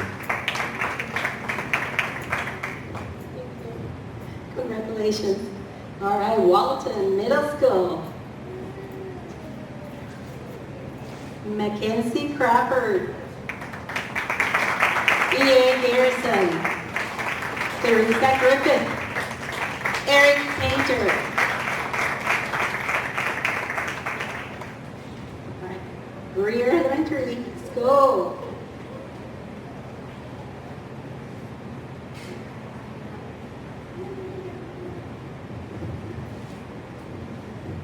All right, for Greer Elementary, Robert Dent, Emily Hudson, Nicole Keys.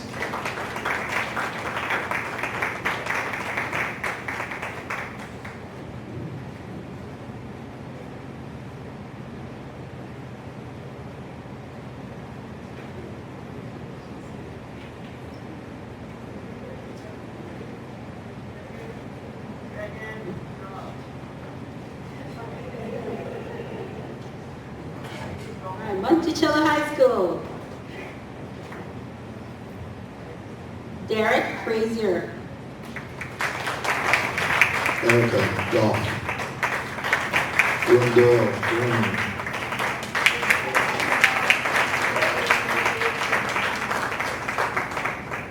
Dustin Harris, Liz Jensen, Sarah Spence, Lauren Thompson, Marco Escobar, Ashley Roberts, Chris Cantone, Julie Strong, Anthony Smith,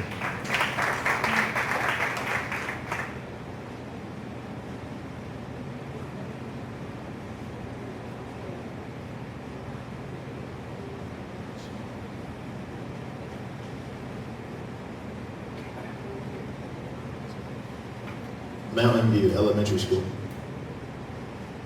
Olivia Delph,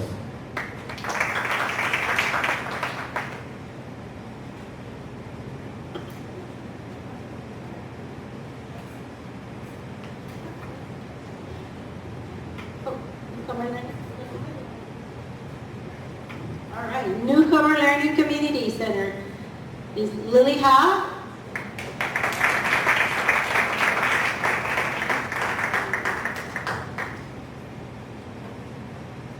From the Office of International and English Learners, Lauren McLean.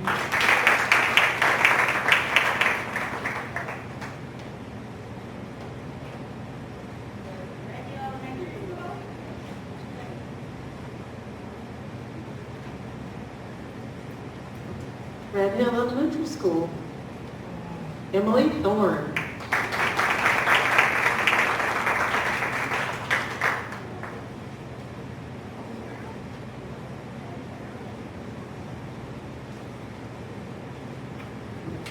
Scottsville Elementary School. Leanne Dalton. Bethany Taylor. Michelle Valentino.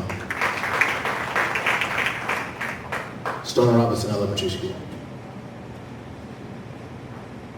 Elizabeth Bunnan.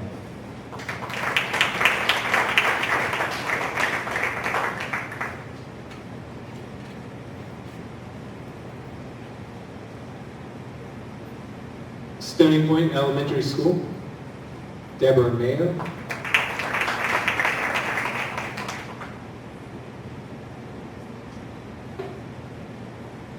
Murray Elementary School. Jennifer Burkeville. Jan Donaldson.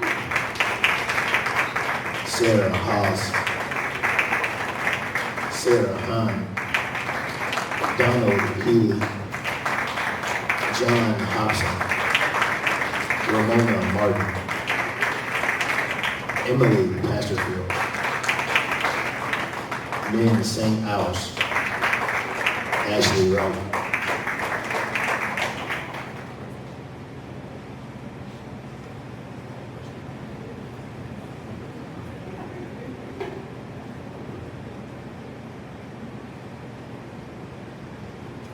Western Albemarle. Dottie Akers Peck. Robert Krickenberger. Lori Linville. Brandy Stalker.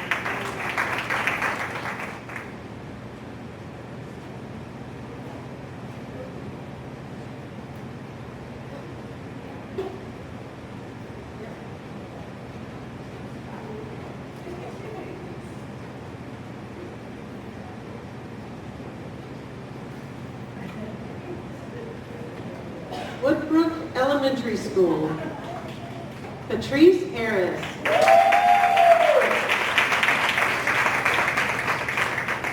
Elaine Hendrick. Byron Massey. Mira Weaver.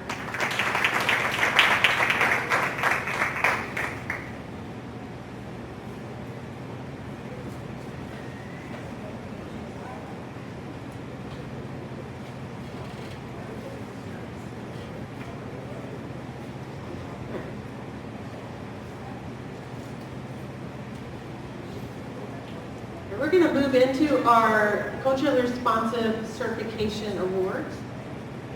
Great. All right, so here's our fancy slide that Stephen made for us. So full certification is a little different than the micro-credential process. And the difference is it's sort of like action research.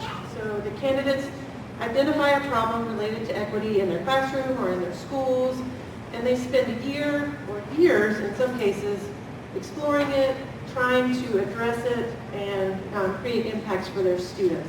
So it goes a little bit above and beyond what folks do in a micro-credential course.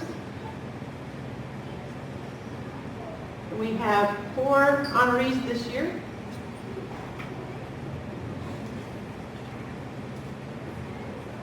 From Albemarle High School, we have Larice Wasil.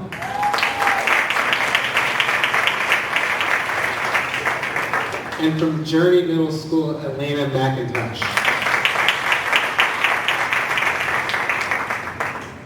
And from Murray Elementary, Cindy Payne. We'd like to hear from today.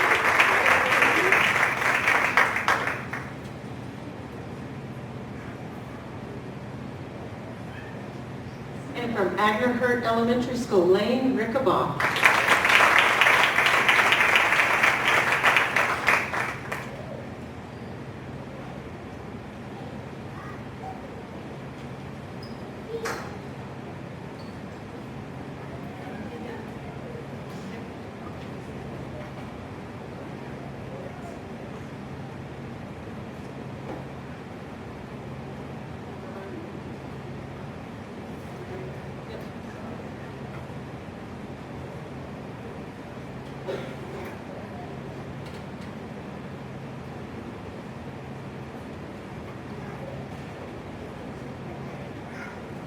Let's give those folks a round of applause.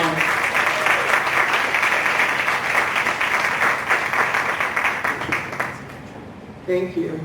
So the team has done an excellent job supporting that group of candidates and the administrators, and the team has also been really instrumental in the reprogramming that we have done. So I want to give them a round of applause for their work.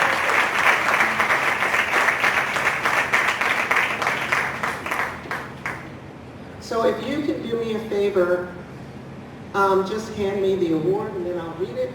So the next group of awards we are giving away, we normally in the past have chosen like a person or an educator who has done really great things, or a team who has really exemplified our culturally responsive teaching work across the division. And as we were looking over the landscape of our school division, it was really hard for us to say, here's the person, because we have so many outstanding educators, which we certainly don't have them all represented on this table. But this year, there were a few that we just really wanted to uplift their work and share with the community the amazing things they've been doing as leaders, as educators, and as administrative teams. So I'm going to read what they were nominated for, and then we will ask you to come up if you are here to receive your award either for you or on the behalf of your school. So the first, well, hold on.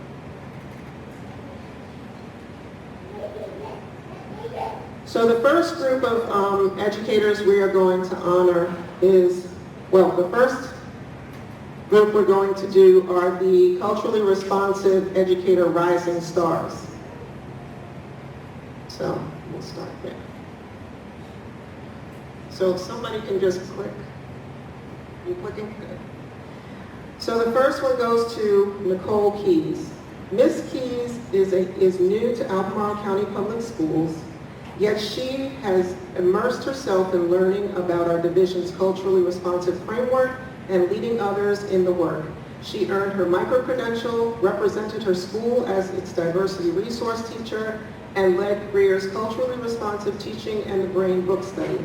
She actively shares her knowledge of culturally responsive practices with others at Greer. Congratulations, Ms. Nicole Keys.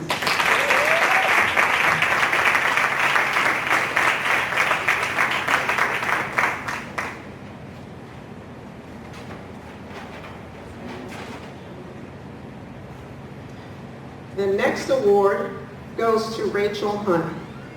Rachel Hunt is passionate about ensuring that all students are affirmed and represented in her classroom and in her school community.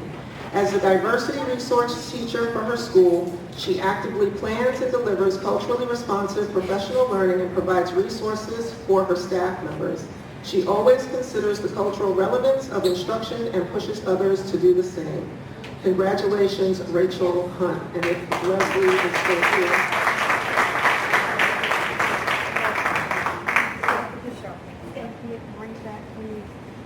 The next award goes to Erica Hernandez. Erica moved from a role as elementary classroom teacher to English learner teacher at Lakeside Middle School. She captured the momentum she built through a successful certification submission last year. She poured into the role of diversity resource teacher at the school, working to encourage and support Lakeside teachers toward culturally responsive credentialing. Congratulations, Erica Hernandez.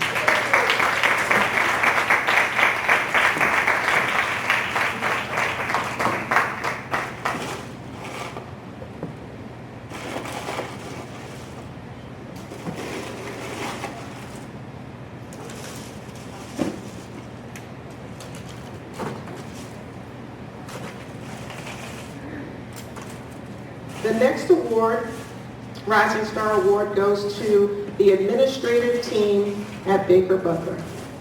Brad Hanrick, Ashley Redmond, and Tanya Carter. If you would please come on up.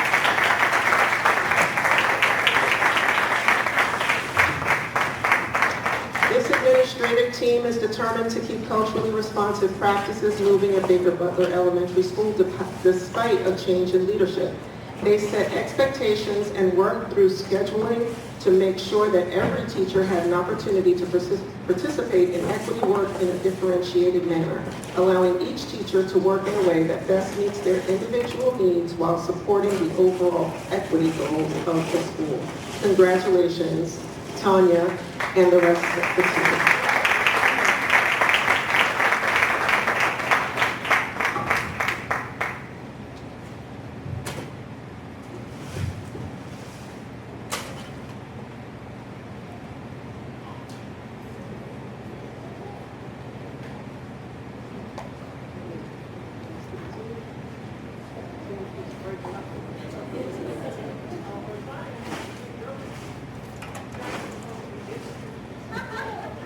This is the ones doing the work and they don't want to be in the picture.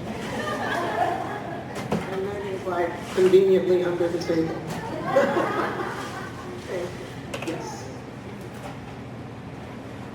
Okay. Culturally Responsive Educator Awards.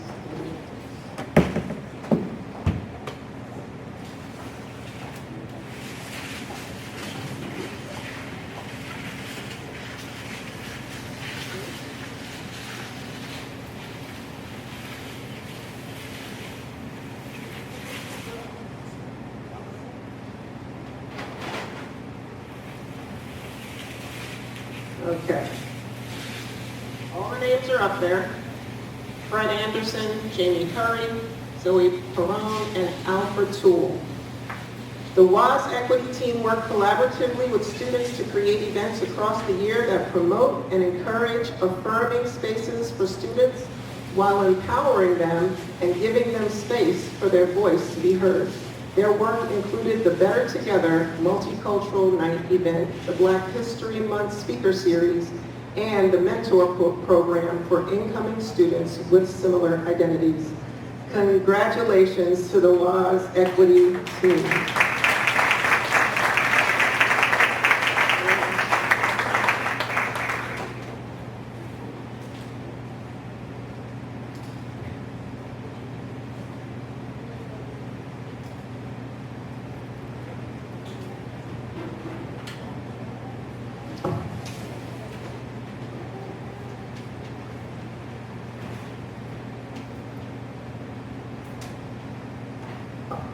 I'm glad I got them all over there taking pictures.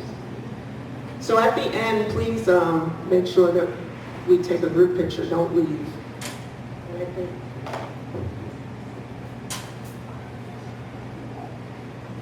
Okay?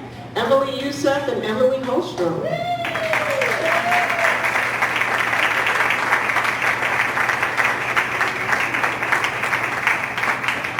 We Emily's embracing culturally responsive teaching, engaging in courageous conversation, and creative, informative newsletters are indeed notable accomplishments for Albemarle High School. These initiatives demonstrate commitments to fostering inclusivity, understanding, and equity within the school community. Such efforts are essential for creating a positive and supportive learning environment where everyone feels valued and respected. Congratulations to Emily Holstrom and Emily Youssef. The Power Team.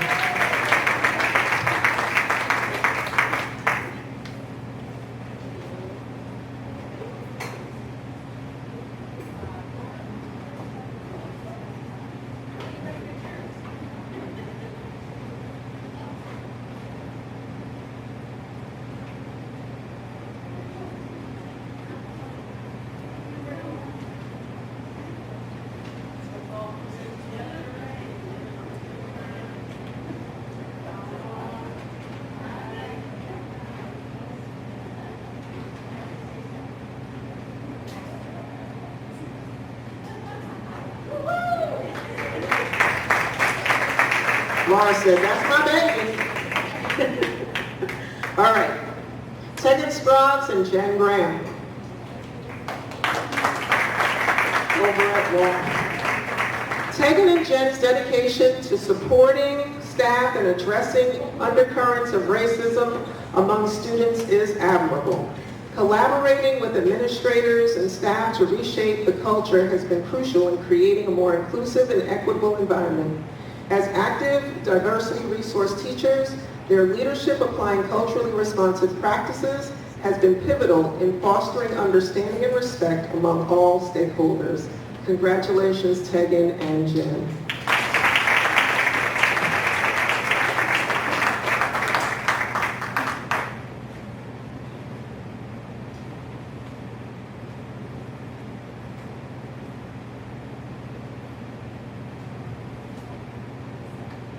And now for our Culturally Responsive Leadership Award.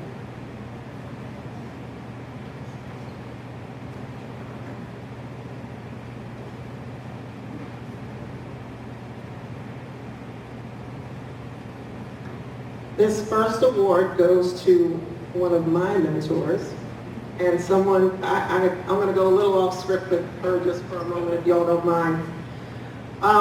This award goes to Nancy McCullen. Nancy and I worked together on the Courageous Conversations About Race book study and programming. And when I watched and learned from her, she is such a strong instructional leader and she's so passionate about this work. And there was so many times that we just spent a lot of time together, learning and growing together, and she helped move that forward through the school division with me. So Nancy, from me, I say thank you. And congratulations on your award. It is well deserved.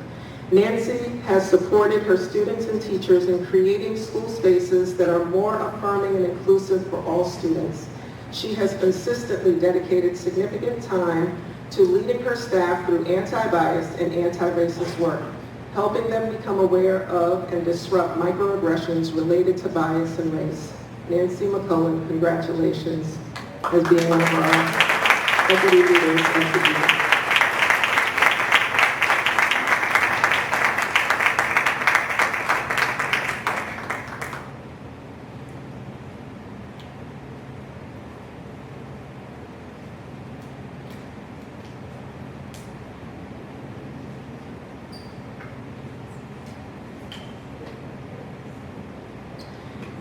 The next leadership award goes to another outstanding leadership team.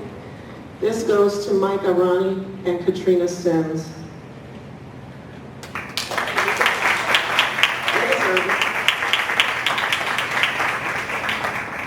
Mike and Katrina's culturally responsive.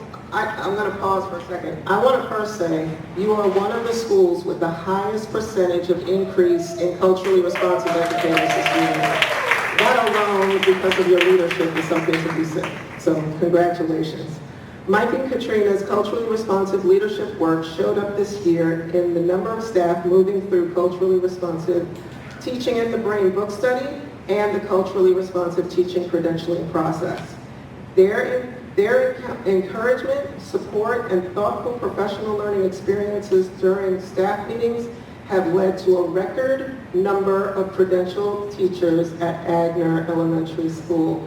Mike and Katrina, congratulations. Y'all did an awesome job supporting your staff. Come on, Mike.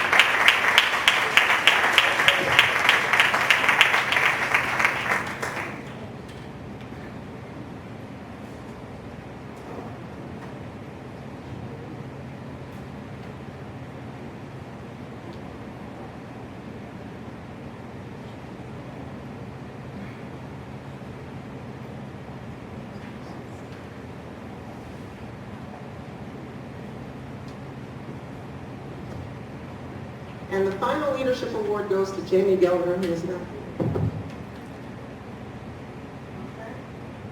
here. Jamie Gelner has been a leader in culturally responsive strategic planning, focusing on implementing our anti-racism policy and addressing the needs of transgender and gender-expansive students.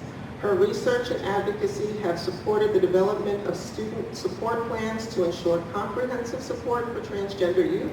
Additionally, her work has created the space for Albemarle County Public Schools equity policies and initiatives to to guide the school division towards becoming a more culturally responsive environment for all. Congratulations, Jamie Young.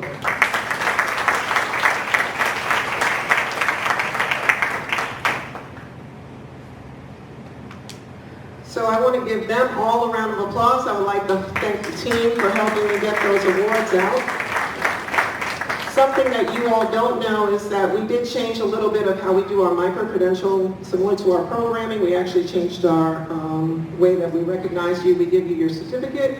We also have a gift for you, so if you received a micro-credential today, or you are taking the gifts back to your school, please pick up their keychain that says that they got an award for their micro-credential 2024, because now you can show everybody. Instead of just sitting on your desk, you can actually take it everywhere you go. So I'm going to introduce one of the equity specialists, Dr. Duran Vallow. Now, we only have the opportunity to have Dr. Duran Vallow with us for a very short time.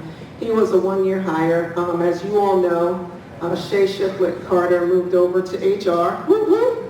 And we have the opportunity to keep sharing the growth of our equity specialists as they grow up and grow out and go out into the community, like Leslie, Leilani, Lars, and Shay. And then we have, and we brought on Duran. Duran joined us in January, so he has not been with us the entire year, but his impact has been felt across the schools that he works with and with the team. When he first came in, he was not Dr. Duran Vallow. He was actually finishing up his work.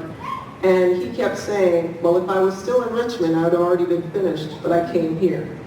And it took him a little bit more work and time, but I am pleased that he chose to spend 6 months with us before he goes on to the other things that he does. Now, he does not know that I put on there independent education, retention, and prevention specialists. But he knows what that means, because when he did his dissertation, because of the content of his work, that was what his team told him he should call himself, and I am calling it into being. So that's right, go ahead. I'm calling it into being. He currently will be leaving us July 1. He will be supporting our work through the summer, but we are happy that you have joined us on this journey for the time you've been with us. For 9 years, Dr. Battle has enjoyed working on initiatives to address disparities in educational access and outcomes. His professional journey as an instructional and behavioral leader in special education has equipped him with a deep understanding of diverse student populations, challenges, and commitment to creating positive change. Because he has had an array of experience, the work of being culturally responsive has been very familiar to him. He is a recent graduate of Virginia State University's doctoral program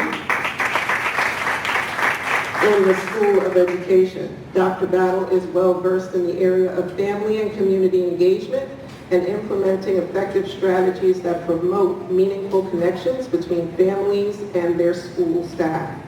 Whether it's collaborating with educators, developing inclusive teaching strategies, or advocating for parents to become more involved in the education process of their children, he is a champion of equity. Please give a round of applause to Dr. Duran Vallow, who will be giving us our final call to action. Thank you, Ms. Mitchell.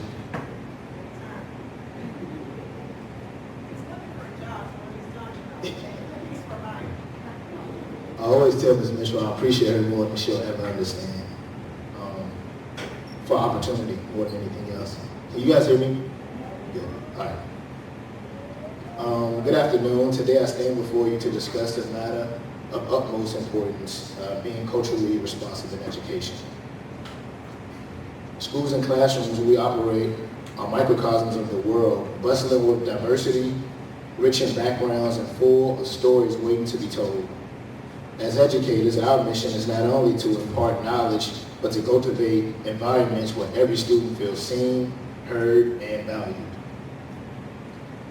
I know this to be true because as a teacher who taught in the inner city of Richmond, the same city in which I was born, raised, and attended schools, I had the opportunity to reach back for my friends' children, who still lived in the neighborhood. With this effort, I was able to submerge their brains like sponges in a substance far more pure than the saturated substance of poverty that fuels Richmond. Because of the substance of poverty, when it's spilled into our schools, it caused our standards of learning to be secondary to the social well-being of our students. I knew this remedy would work because it is the same remedy that I needed for myself as a fiery, misunderstood young black man. My method in doing this was simply to allow them to be whatever they needed to be to feel seen, heard, and valued. Simply put, our students deserve to see themselves reflected in their education so they become more engaged, more motivated, and ultimately more successful. And every day we get it wrong is a day that students are not able to be the best version of themselves. This is not exclusive to ACPS at all, by no means. And it is also backed by researchers, practitioners like you and I, Mr. Mata, and have proved on a larger scale that being culturally responsive in teaching leads to improved academic outcomes, higher self-esteem, and a greater sense of belonging for students. In many cases, like my former student, Trayvon, whose self-esteem was essentially taken from him. Trayvon was a student who could do whatever assignment you put in front of him, but he was not submerged in a substance that was responsive to his culture and a way of life while he was in school. So his self-esteem, like many others, had diminished. Trayvon, who was smart and driven as everyone else, decided that school was no longer for him and dropped out, unfortunately. After being reconnected with him, we talked about the barriers he would face in school, formulated a plan and got him placed in a smaller, more intimate setting that allowed him to finish school. A space that served as the warm demand that he needed to finish high school. He did just that. And he's now a certified electrician and a great model to children of what is possible in society. The fabric of our society is woven into countless cultures, each thread representing unique experiences and perspectives. Unfortunately, each stitch of that fabric is not always seen, heard, and valued. That is a problem. And when they feel that way, it has the potential to impact them far beyond their time in our school system. This feeling has the potential to impact them as they enter the world that they will share with us in the very near future. We must continue to bring these threads together in classrooms to create a tapestry and build a culture that is both vibrant and strong. And this can only happen if you continue to be committed to being culturally responsive educators. To be a culturally responsive educator, you have to sign a creed to become an educational warrior. And I chose the word warrior intentionally because the warrior is the most experienced historically in the art of war. And for those we have celebrated this afternoon, you are now the experienced warrior in this war of being culturally responsive. And the sole purpose of being an education justice warrior is to address the needs of the underserved and the underrepresented. This calls for you to recognize, respect, and celebrate the diverse backgrounds of our students. Equally, it demands that we see our students as individuals, each with their own set of experiences, languages, and cultural identities. Being an educational justice warrior is being culturally responsive. It is being inspired to invoke educational reform in hopes that it will mold the future of our community, our students. And in our practice, you do this by actively seeking out our student stories like we heard earlier today with the Monticello softball team, and incorporating their voices into our teaching. As Mr. Mata said, it takes us, the village, the community. Simultaneously, we must mold them to be proud of who they are by adapting their practice to reflect the histories and contributions of all cultures, not just the dominant ones. It involves creating a classroom environment where all students feel they belong and can express their true selves without fear of judgment and exclusion. This includes everyone From the hyperactive, expressive young black man from Tipton Page to the 7-year-old young lady from Guatemala attending their first comprehensive school, to the school that is transitioning their gender, they deserve a place in our schools and should be welcomed from the very beginning. The courageous act of being culturally responsive or an educational warrior does not allow you to shy away from your moral compass of equity, because the practice of being equitable has the potential to be life or death for our students. This is a fight that we all have to walk in with conviction. We have to do our part and continue to find what it means to be a warrior in the name of educational justice, equity, and inclusion. That would be like surrendering, and that would be like giving up on our future. And we are not created with that in our souls. So with that, prepare for each day with the passion and pride to invoke educational reform in this current state. And once you can commit to this, watch your skills shine, and watch how the passion and pride of equity in education impacts our students far beyond the classroom. No one gets to see this one now. Thank you.